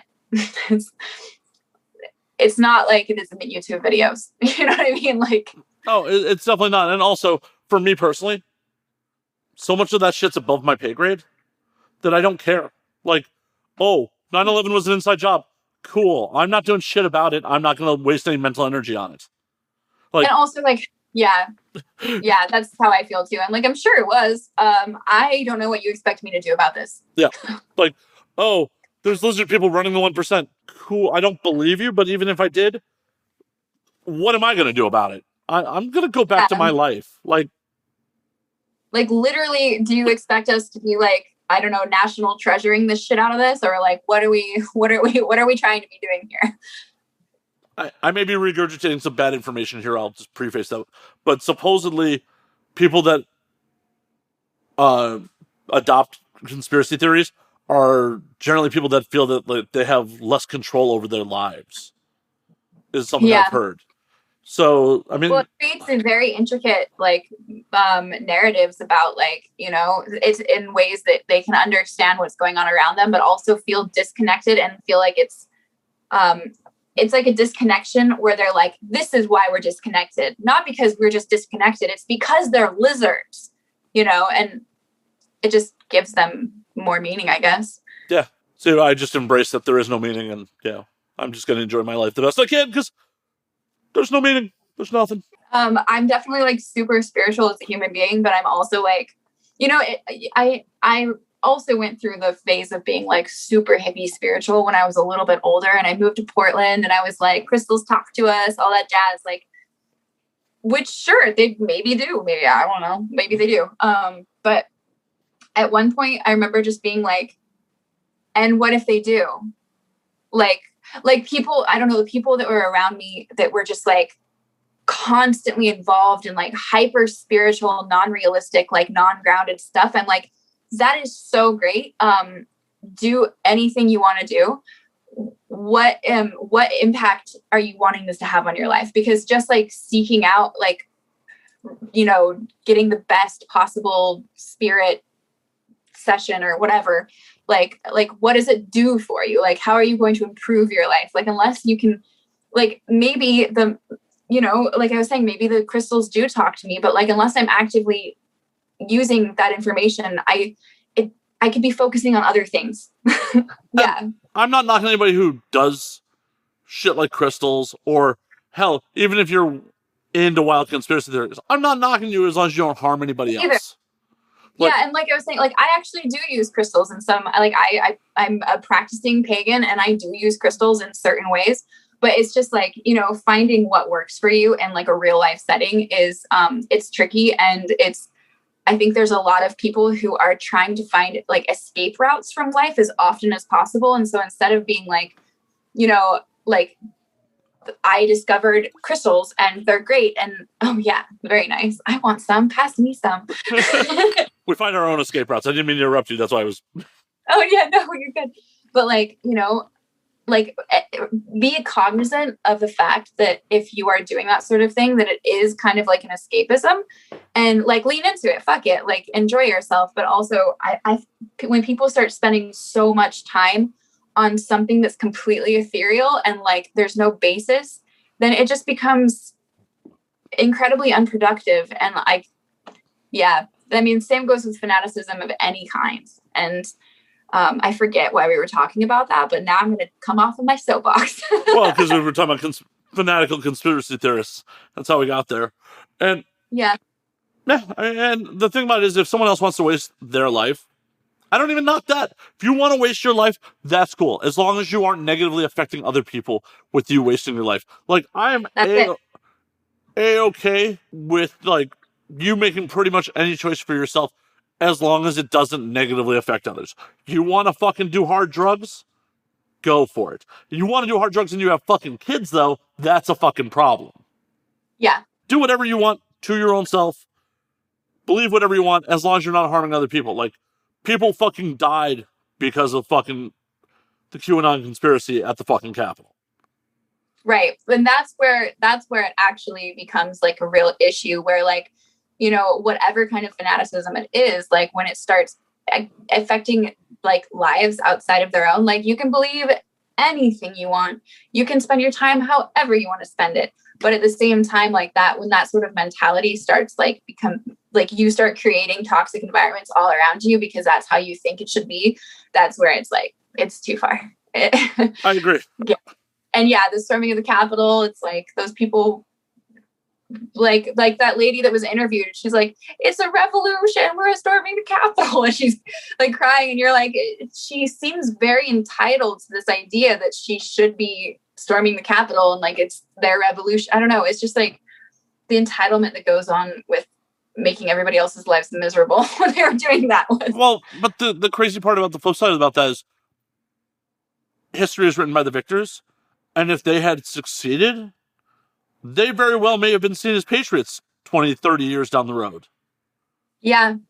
I mean, that's the crazy part. Like, you know, I'm definitely not anti it. Well, I am anti some of the things the Israeli government does. I'm not anti-Israel.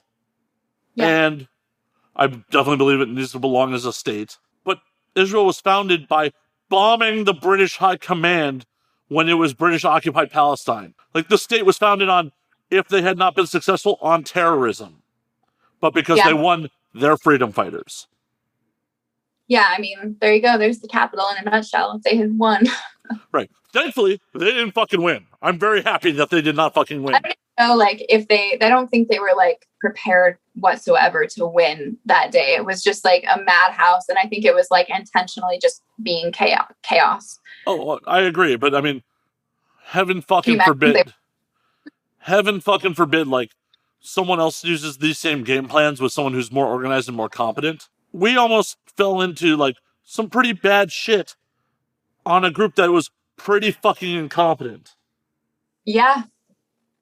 Not trying to get this fucking, like, what's supposed to be a fun show political and shit, but it's just crazy to think, like, how fast 2020 as just in general and the beginning of 2020 has illustrated that, like, how much of society is just a fucking illusion. Yes. Like, no matter what your beliefs are, it's just a fucking illusion. Yeah, it's breaking everybody down in a way that's, like, really interesting because you're figuring out what, like, really matters and, like, what you really believe and, like, what you really need to survive and, like, what your support systems are and, like, all this stuff. And it's been, like, wild. Pure wildness. Absolutely. And it just, there's so much illustration of what people will just glom onto when they feel the need that they have to. Like, they're just like, oh, my freedoms, or I'm obviously wearing masks. I've been wearing masks since they've told us we should be wearing masks. But the fact that, like, the government did us dirty and, like, for the first, like, month and a half, 2 months was like, you don't need masks. It's cool. Yeah, you're fine. This is fine. This is fine. This respiratory virus, it's fine. It's good. It's good. So that actually reminds me so much of when I was like 16, I took a driver's test that I failed. This is one of the reasons. And I was driving down the highway 60 miles an hour. The teacher was sitting next to me. And I noticed I was really, really bad at driving, by the way. So this is going to sound insane, and it is, but just bear with me here. So I was driving and, like, the steering wheel started, like, just kind of veering off a little bit. And I didn't want him to see me, like, jerking it back. So I was just like, I'm just going to let it veer. And then eventually it'll go back to how it was supposed to be. But instead I just started veering off of the highway. And he was like, he finally jerked it back for me. He's like, what are you doing? And I was like, I was just trying to, like, really gently hope that it goes back over.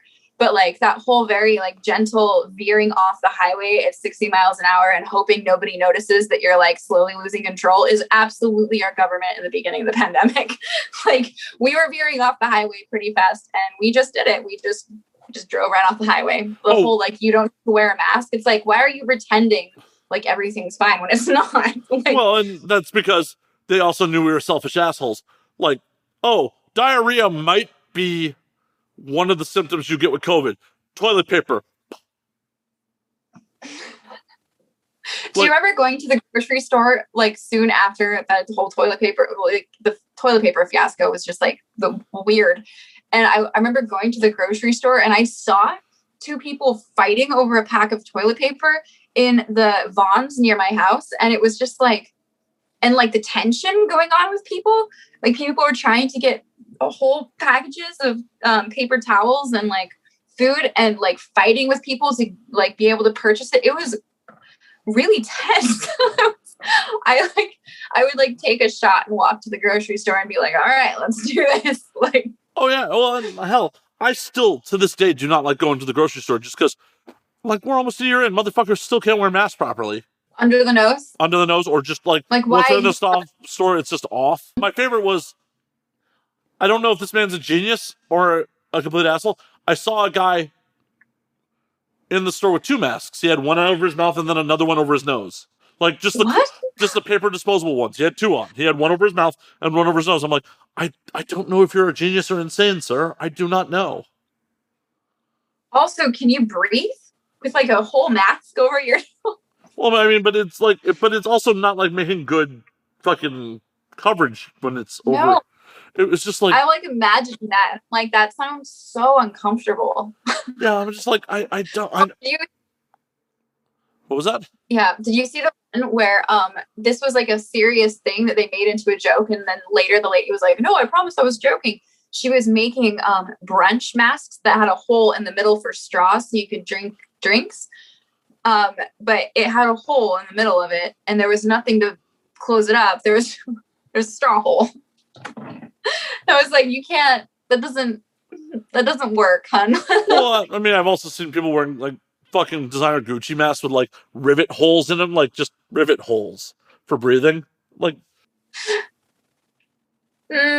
like, you know, you have the right idea, but the execution is completely off, and that's an issue. Yeah, 100%. I honestly feel like it's just like, well, I have to wear a mask out, so I'm wearing a mask. Oh, there was oh my god, an Uber driver that I had once, and it's like awful. She was definitely like didn't believe in masks at all, and she's like, "Oh, honey, you don't have to wear a mask in the car if you don't want to." And I was like, "I'm gonna wear a mask in the car, but thank you." She's like, "Okay, do you mind if I like don't wear my mask?" And I was like, "I'd really prefer if you did. Like, you know, I work in an industry that if I got COVID, I could potentially hurt like a lot of people." And she's like, "Okay, fine." And she pulls this mask off of her rear view mirror that is literally like thin chains, that is like rhinestone chains, but it's not like knit. It's just like, it's like a fishnet style. So there's like large holes. And she was like, "I like to wear this one because technically I'm wearing a mask, but like it's not, I can still breathe. It's not uncomfortable." I'm like, I would have been like, pull over. I'm out. Yeah, I changed my address and like got out, and I was like, dude, like you can't. Like the fashion, that's not like funny to me. No, it's not fucking funny. She's like, I go into restaurants and they don't even know what to do with me. Like they can't control me, you know. And I'm like, yeah, well, I'm gonna go now. Yeah, like, I'm not gonna be in a tight enclosed space with you. Thank you. Yeah, like what? Yeah, it's just the whole like, you're impeding on my freedoms to make me wear a mask. Like, fuck yourself. Yeah, absolutely fuck yourself. These are the same people who are like, women shouldn't get abortions if they want one, and like, you know, no bodily autonomy, except for if they have to wear a piece of cloth over their face, then like all that goes out the window. Yeah. Like, like they're going to vote for no mask, but they're going to vote for no abortions either. So they're just like, just selfishness. Anyway, look at me ranting. Well, and the thing about it is like, the way I look at it is like, even if the mask doesn't do shit, like I mean, I don't believe that, but even on the offhand chance the mask doesn't do shit, like I'm at least putting the other people around me at ease wearing it. See, that's what I was saying. I have a friend who was like, I don't think the masks are doing anything. It's like, that's fine if you feel that way, but everybody else around you is going to be extremely uncomfortable if you aren't wearing a mask. So do it not for yourself, do it for everybody around you who you care about. Right. And even if you don't care about them, do it because you hope that other people care about you. Yeah. Because this mask, in theory, is protecting me from other people. It's not protecting me from you. Yeah. So I'm doing it to be like, hey, I give a fuck if you live or die. Even if I don't believe this, which I do, on the record, 100% do. But even if I didn't, I'm at least saying that, like, I hope you don't die. And this is me putting something on my face saying that I hope you don't die. Yeah. Even if I'm wrong, I hope you don't die. We're doing our best. We're doing something. Right. I'm not like just spitting in your mouth.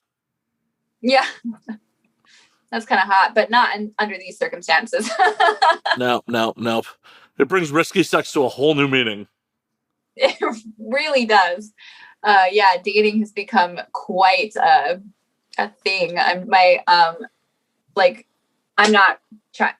dating. I mean, I'm dating somebody, but like I'm not like actively dating. But like my friend and my roommate just got out of a relationship, and she like wants to date. She's like been going on Bumble, but like dating on like apps and in a pandemic it's like hilarious the lengths they have to go to make sure they're being safe. Like she's been like making sure everybody's COVID tested, and like everybody has to get like rapid tests done before they hang out if they hang out. And it's like, you know, it's wild. I'm just like dating off of dating apps is already a pain in the ass, let alone. I'm on almost all of them. I really just look at it window shopping. Like, I can't remember the last time I actually went out on a date from one of them. Like, I'll match with people and be like, oh, you got nothing in your profile. Cool. Yeah. Is this the point where I just say you're hot? And what are we supposed to talk about here? I just realized my new opening. Like, obviously, I think you're hot. I swiped right. What do you want to talk about? That's my new opening. Why have I not thought of that before now? That's great. I like that one. Like, non-profile, but like, I rarely get past like the initial like match phase because it's just like, oh, hey, I don't come at women gross, so I'm not like talking about their physical characteristics like off the bat. And half the time when I meet someone on fucking Bumble or Tinder, it feels like I'm interviewing them because I'm like asking questions, like trying to have a conversation, and like there's no questions back. Like, you swiped right too. Are you not curious at all? Or are you just such a big fan of the show that you know everything I have to say? I don't think it's that. Like, I don't think it's that. It's definitely that. No, of course. But it's like, no, online dating is hell. It is fucking hell. Yeah. So do you remember Rhea? I mean, it's still around. I say it like it's not there anymore. Yeah, but I was never famous enough to be on it, so. So I was on it, and I was on it like years ago, and it's terrible. Ooh la la. By the way, I know. It was because a friend of mine, her friend made it, and she was like, hey, like, let me and, you know, Olive on. And she was like, okay, whatever. So I got like approved almost right away. And I was like, I was on Rhea when it was still kind of like cool because it was literally like me and then a bunch of celebrities. And I was just like, okay, this is weird. I feel like I'm not supposed to be here, but here we are. It's another Icelandic wedding all over again.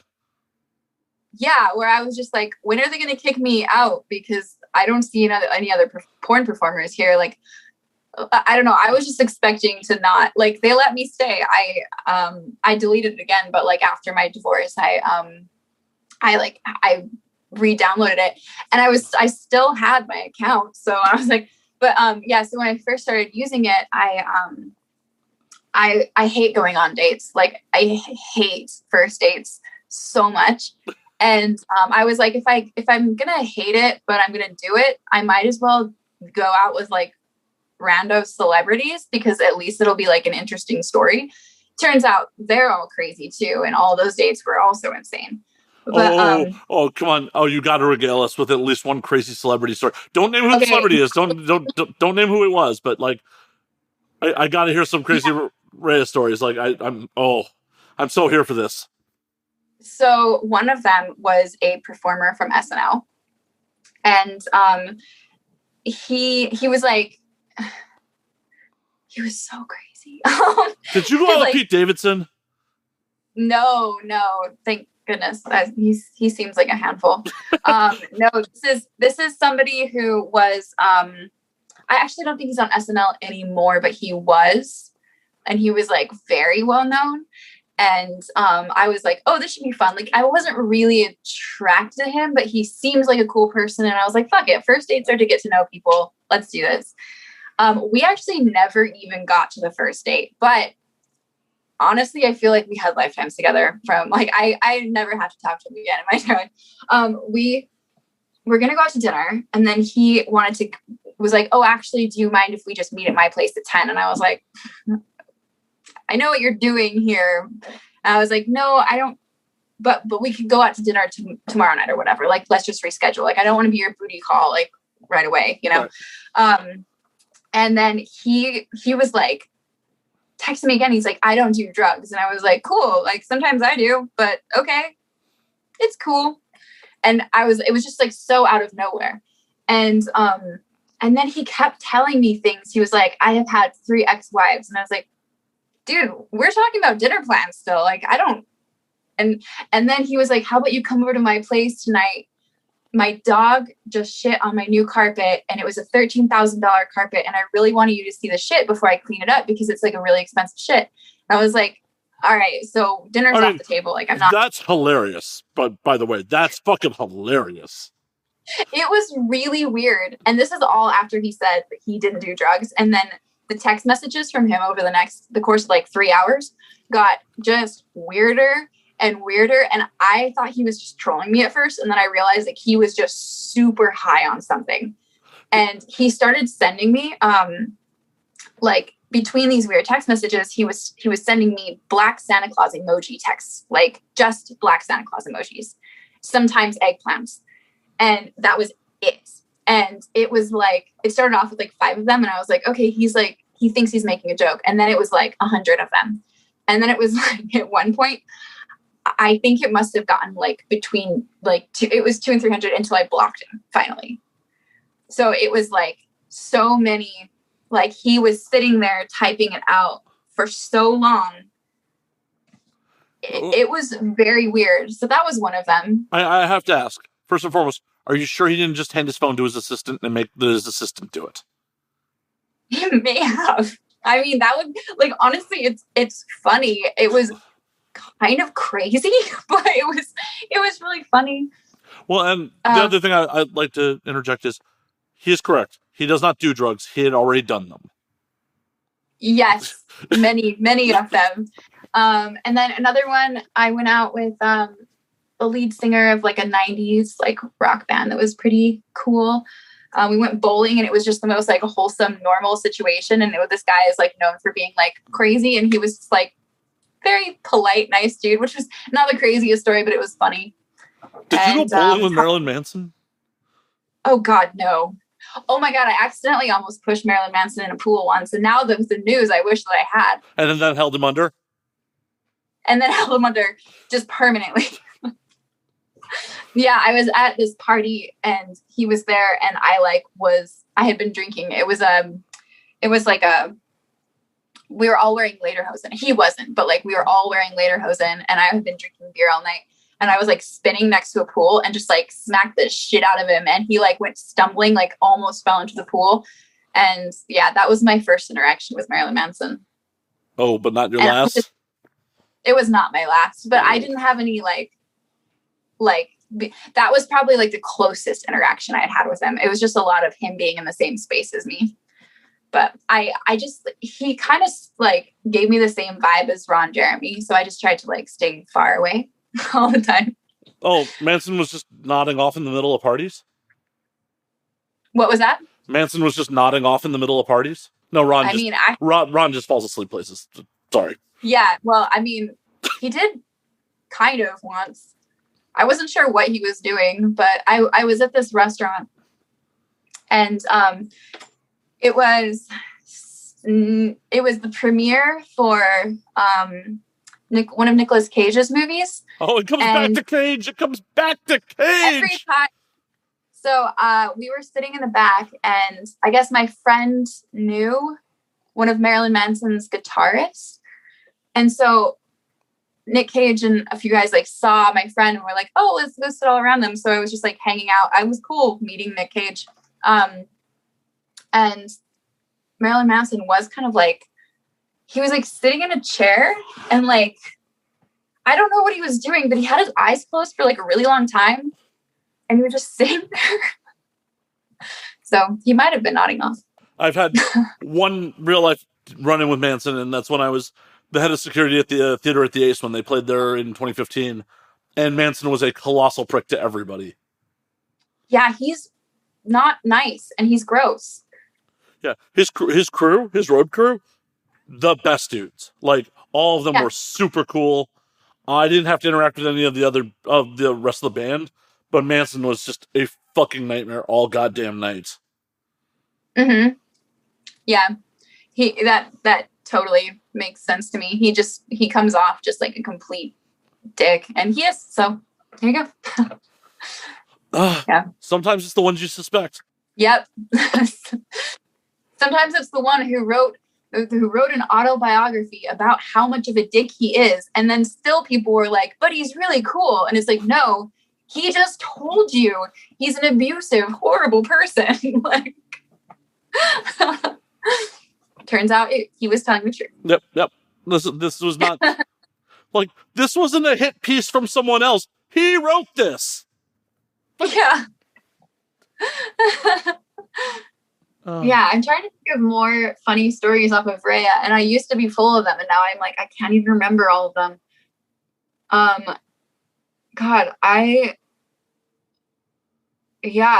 Lots of just like crazy.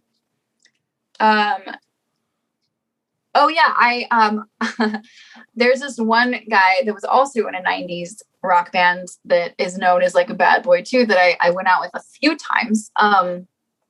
And he was pretty agoraphobic. Like, he didn't ever want to leave the house because he was afraid of being like recognized and like, you know, people following him or whatever.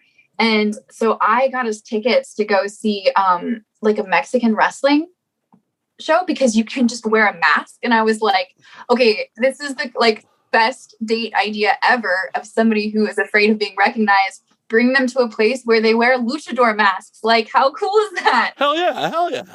Very thoughtful on your part too. Yeah, I was like, let's just see where we can go, where you can be in disguise and also like kind of hot, right? So like, I don't know, somehow that's sexy. And the anonymous factor, I don't know. But well, yeah, I always thought the look of the luchador mask with like the full suit, the old school like luchadors used to rock like away from the ring was always awesome. Like, that's for sure. Luchadors are badasses. I love like underground Mexican wrestling tournaments. So much fun. So did he go on that date? Was he cool with it? No, and like that's when I was like, oh, you're like agoraphobic. You're not afraid of being recognized. You just don't want to leave the house. Like, I get that. So I would like go and like we're still friends. He's still a very nice person, and like I'll go and like have tea or something. but that's about it. So Gotcha. They were not as adventurous as I was. I still went to the wrestling tournament, and I wore a mask. But nice. Yeah, I took offendance. So. Yeah, that sucks. Like, I would never want to be to that level of celebrity. Like, I don't really want to be famous in the first place. Like, I still to this day struggle with being in front of a camera. Sometimes, like, oh yeah, I'm the talent now. Yeah. But I would never want to be that level where it's like, oh, hey, I can't go places without like being harassed or bothered. Yeah. Yeah, this person that I was just talking about, one time we decided to go to sushi and I was late, and so they won't seat you at I forget what the place is called. It's like sweet sushi, sugarfish. And they like won't seat you until your entire party is there. And even for him, they were like, no, we won't see you. And when I got there, he was being like hoarded or not hoarded, but like hounded by like this group of girls that were like, you know, late teens or whatever. And they were just like, oh my God. And I was like, oh no, this is legit. The reason you don't want to leave the house is because of this situation. It's so awkward and uncomfortable. And he was like, you were late. And I had to stand here. And I'm like, oh, well, let's get to a table. Like, quick. Yeah. Like, No. yeah, that just seems to, yeah. There's so much that, like, goes into celebrity that just does not seem like fun. Like, not knowing who you can trust because who you are, like, the money situations, like, that sort of shit. It doesn't seem like fun. No, it super doesn't. I definitely, when I was younger, like, you know, like I'm a performer, and when I was younger, I was like, yeah, I want to be famous one day, you know? And then I started seeing like how that treated people, like the reality of it, like, you know, in your head, it's all like getting all this attention and getting like all the luxurious things and people sending you free things and, you know, just like all of the glamour, obviously, like the glamour of it. And then I just saw like the neuroses and trauma people develop after like years of that. And I'm like, oh, I am fine not doing that. like I will just be painting my little paintings and I'll be doing my little bit of sex work. And as long as I can make ends meet and have a nice time, I don't need to go into a restaurant and have people recognize me. That's like, it still happens, but like, it doesn't happen like this person that I was talking about. Right. You know what it's I mean? not a guaranteed conclusion to right, going out. Exactly. Yeah. Yeah. Cause it's not like every time I walk out, I'm like having a panic attack that I'm going to like be hounded. Like, whew, no, thank you. That doesn't look fun at all. And also because of your line of work, like sometimes the people who do recognize you are afraid to say something about it because where they recognize you from. Yeah, exactly. Yeah.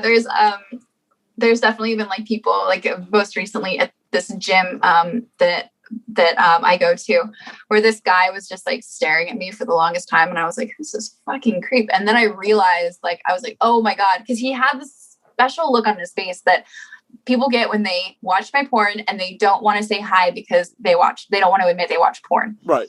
And it's like, I can just see it in their face what's going on. Like I know.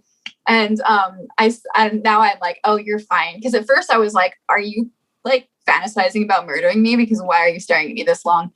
And I'm like, no, you're just recalling all the porn you watched of me. He's like, oh no, this is about spilling other fluids besides blood. Yeah. Yeah. I get that in LA sometimes too. Like I had this, I was walking down the street from my house to like a cafe. And I look across the street, and across the crosswalk is this man with his phone out, and it's just like pointed at me. And I am like, it's the beginning of the pandemic. I am not cute, and it's not a time that I want to be videotaped by random ass people on the street. And I'm just like, go away. But like, it's so funny when people recognize you and they don't say hi. It's like, that's weird. And they just. Yeah, like, I think a lot of people forget that there's like real people on the other side of the camera. Like they say this wild, hateful shit sometimes just to get your attention to get a reaction, sometimes not. Like the level of entitlement, especially with adult performers, where they're like, oh, I've seen what would normally be a very intimate act you perform, so they feel entitled that they know you, especially if they've spilled like their fluids to you. Like, oh, we're connected. Right. Like, no, that's a real person, and they don't know you. You don't get to make demands of them. Even if you and your hands are very connected, but like you and I are not so connected. And even if you two were connected, that's still really weird, dude, to make demands of somebody. Yeah, you get some oddballs on Twitter, that's for sure. You get a lot of really great people that like, I feel like I've made a lot of great internet friends. But then, yeah, there's always just like random Twitter men, or I just imagine them as men. They could be anybody really, that are just like they just say the weirdest things and demand the weirdest things. Like, you do double anal with this person now. And it's like, you do it. Like, oh, okay, casting director, where's my check? Oh, that's not, you're not a casting director. Yeah. Fuck off. Right. Also, I don't cam very often, but when I do, I'm always like near the end when everybody is like obviously about to like come or whatever. Shit gets crazy in the chat room. Like people just saying shit like what I should be doing with my pussy, or like how, like just the orders that are being barked from like 200 different people in the chat room. Like, put your whole fist in your ass now, spread your vagina open, put your legs behind your head. And I'm like, I'm not doing anything that you guys tell me to do. I'm going to be doing whatever I want to do. Hopefully you like it. Otherwise, there's probably like another person here that will be doing the thing you like. But just, I always think it's funny. The last 5 minutes of the chat room and in cam rooms are there. It's the Wild West of sexual demands. Oh, I've compared streaming on Twitch to camming before. I'm very thankful I never get that experience of it. Yeah. People demanding you put your entire fist in your ass on stream. Yeah. I mean, I've definitely had people demand I twerk for them. Really? Oh, yeah. No, well, what if I did that? Huh? I was just like, okay, now twerk. I'm going to be the person in the camp. I will tell you exactly what I told them. Tip first and we'll talk about it. Okay. Yeah. My Twitch stream my Twitch stream is for profit. Thank you. Yeah. There you go. Yeah, and a lot of the things they're asking me to do are things that I've like never personally done in my entire life. Like bend over and put both fists in your ass, or like put a fist in your ass and your vagina. It's a lot of fists going places if you can't tell. Or like put your whole foot inside of your pussy. And it's like, I'm not kink shaming. But if I was going to do that for the first time, it probably wouldn't be here right now for you for the first time. Yeah, like if this was any other art form, a comedian does not come out and test a brand new bit at the theater. They work it out other places first. Yeah, yeah. So, yeah, at first I got frazzled when they would start demanding things, and now I just think it's so funny. I like want to start like a book of haikus where it's just like weird shit men have said to me online. I mean, that's a great title for a book. Weird shit men have said to me online. That is a great title for a book. It actually is. Like, I bet that could be a New York Times bestseller. People would just be like, "Huh, what's this?" Yeah. It becomes a New York Times bestseller just because of the title. Fuck yeah. Hey, whatever gets the units off the shelves. It could just be like 500 pages of you being like this, like just flipping off a camera in the book. Like, whatever, it's still sold. I don't care. Yeah. I'll just start compiling. Yeah, I'll start compiling what people say. You should. See, you are an actual artist, and I was talking about this on a previous, like the podcast that just came out. Like, you're an actual artist. You're like, I was painting for 8 hours a day, like not for any monetary gain, because you felt you wanted to paint for 8 hours a day, right? Yes. Yeah, I mean, I did it because I was selling the paintings, but it was also because like I'm super passionate about painting, and I need to consider it like an 8 hour a day job. Right, but you would still, if money wasn't an issue, and you didn't, I would still be doing it. Right, exactly. Like, I don't know if I would still be doing this if I didn't need the money. Yeah. Like, I enjoy doing this. Like, I love my audience. Don't get me wrong, but all the creative outlets I do are purely for fucking monetary gain and consumption. Like, there's not some deep down like passions. I mean, like, no, I need to express my opinions like an asshole on the internet. I mean, I do, and I won't stop, but it's not like, it's not the same when people are like, the guest I just had on, whose episode's out this week, was like, oh no, you're an artist. I'm like, nope. Just play one on the internet, because just play one on the internet. That's so great. Because I look at people like you who are legitimately passionate about their art, and it's like, I don't think we are the same. Mine is for monetary gain. Yeah, I get passionate and excited about some of the things I create, but like, if there wasn't an end in sight to, with what I'm creating, I probably wouldn't be doing it. I'd probably be consuming other people's art. Hey, that's fair.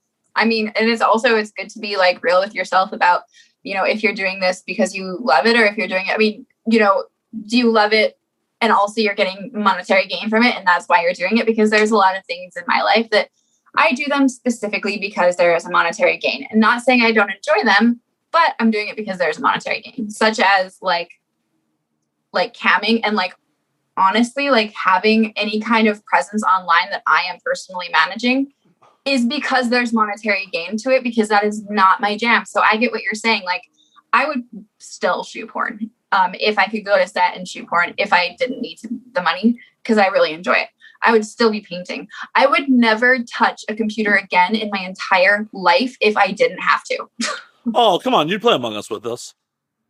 I like playing Among Us with you guys, and therefore I would like do that. And it's also raising money. And like, I like seeing people during the pandemic, but like, I would prefer to like meet up in person and do like, that's easier for me. Like my type of brain, it's a huge stretch for me to learn how to do anything on like techie at all, including learn how to play Among Us. Like, yes, I love it.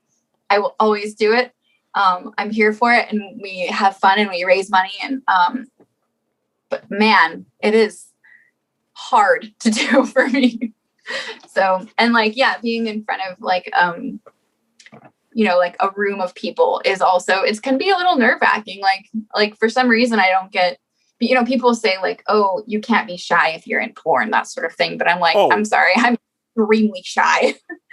Like, 100%. I know a bunch of performers that are exceedingly shy. Like, exceedingly, like if you take them out of their comfort zone, are very awkward people that are very like, and there's nothing wrong with it, but are exceedingly shy. Mm-hmm. Yeah, it's like, no, you're not performing a live sex act to an arena when you do porn. Right. Hell, a lot of porn sets, there are 7 other people there. Maybe 7 other people there. Yeah. Yeah, exactly. But like, and just knowing that, and it's 7 people who have tasks that they're doing while they're there. That's also a huge difference, because like, if somebody comes onto set and they're just like standing around, if they're okay to be there, I'm typically fine with it for the most part. But like, even if they're just standing around and like watching because they're, for whatever reason, even that makes me nervous. Like, I like everybody to have their task, and so we can all do our tasks together and make like a product. But like, yeah, it's so funny when civilians are like, oh, you must not be shy at all. And I'm like, bitch, I am super shy. And like, being in front of a room full of people online that I can't see, I'm like, I'm still getting stage fright about this. If I look into my chat room and see that there's like 300 plus people there, I'm kind of terrified. Like, I'm gonna do it and I'm gonna actually really enjoy it and get like a rush out of it, but like, yeah, there's some terror attached to that. Well, and it's people that I don't know, 100%. Hell, when I started doing like, no one, I don't think anyone who knows me would think of me as like someone who's shy or like gets stage fright or anything like that. But like this, like, I'll say anything, but it's a controlled environment. And even with streaming, it's like a fucking controlled environment. Like, if someone just starts getting wild in someone's chat, like, you're out. Right. But like, when I first started, I mean, I'm much better about it now, but like when I first started emceeing like the strip club events and shit like that, and they're like, here, Mike, entertain people. Like, here's a mic, entertain people in the fucking club. I was kind of like way out of my comfort zone, but it's like, I just kind of powered through it because I'm like, the show must go on. And I just did, like my best, like, frontman impression, like, come on, make some noise. Like, that sort of shit. Like, this doesn't feel natural. I'm just pantomiming something else that I've seen someone else do. Hopefully I don't look too stupid here. Honestly, like, unless you said that, I never would have thought you were shy in front of or like nervous in front of an audience ever. Like, anytime I've seen you in front of a group of people, you've always just been like totally in control. So whatever you're doing it right. Well, yeah, but like, it's all environmental. Like, social environments, I'm fine. I'm obviously fine. Like, we've been out at bars together, and I'm just like, no, I'm good. Like, also, you get a couple drinks in me, and like, most of my nerves go right out the fucking window. It's like, oh, it's time to be Matt Slayer. It's on. Let's go. Yeah. I definitely panicked when I bombed in front of everyone at AVN. Did you bomb in front of everybody at AVN? Oh, yeah. Oh, yeah. During the 2018 show. Like, sorry to the audience that has heard this a bunch of times, but like when we won Best Comedy and I was the first person on stage and they handed me the trophy and I was not expecting it. Yeah. Yeah. I bombed hard. I bombed super hard. Super hard. Thankfully, Showtime mostly edited around me, so it didn't make it to the rebroadcast. I was there for all of that. Granted, I had like a few drinks in me, but like I thought you did great when but I was also just like, this is awesome. So like whatever you were nervous about, I didn't. I was just like, well, but people like you also super helped me through it because I saw like you and a bunch of other people like giving me standing ovations, like holy fuck Slayer, and that really helped me through it. But I still didn't like coherently like I said some things, but it wasn't like. It wasn't particularly polished. It was in your D&D book. Totally. Oh no, yeah.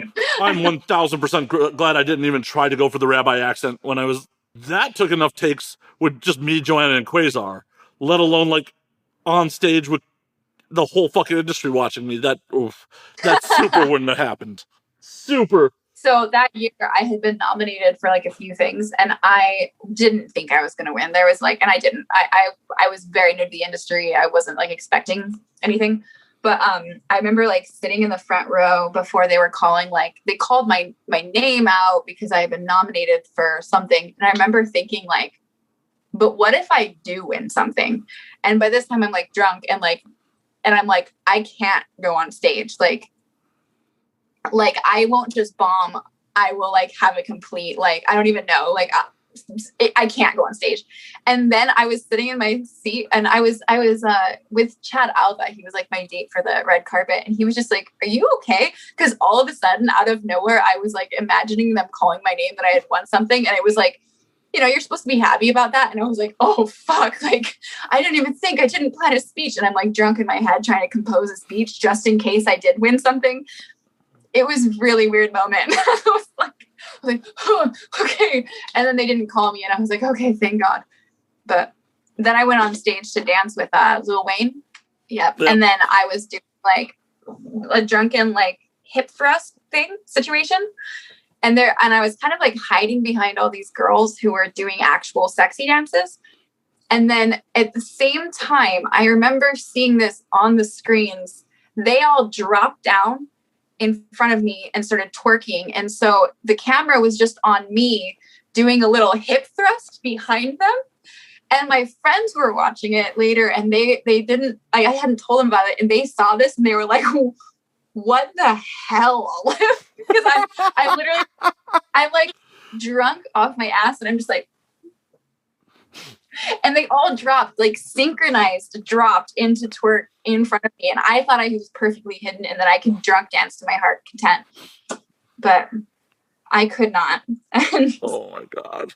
I was seen by the entire TV. Well, and that was the first year that they live streamed the AVNs, right? No, I didn't know that. Well, yeah, that was the first year that they had live streamed the AVNs. I know this.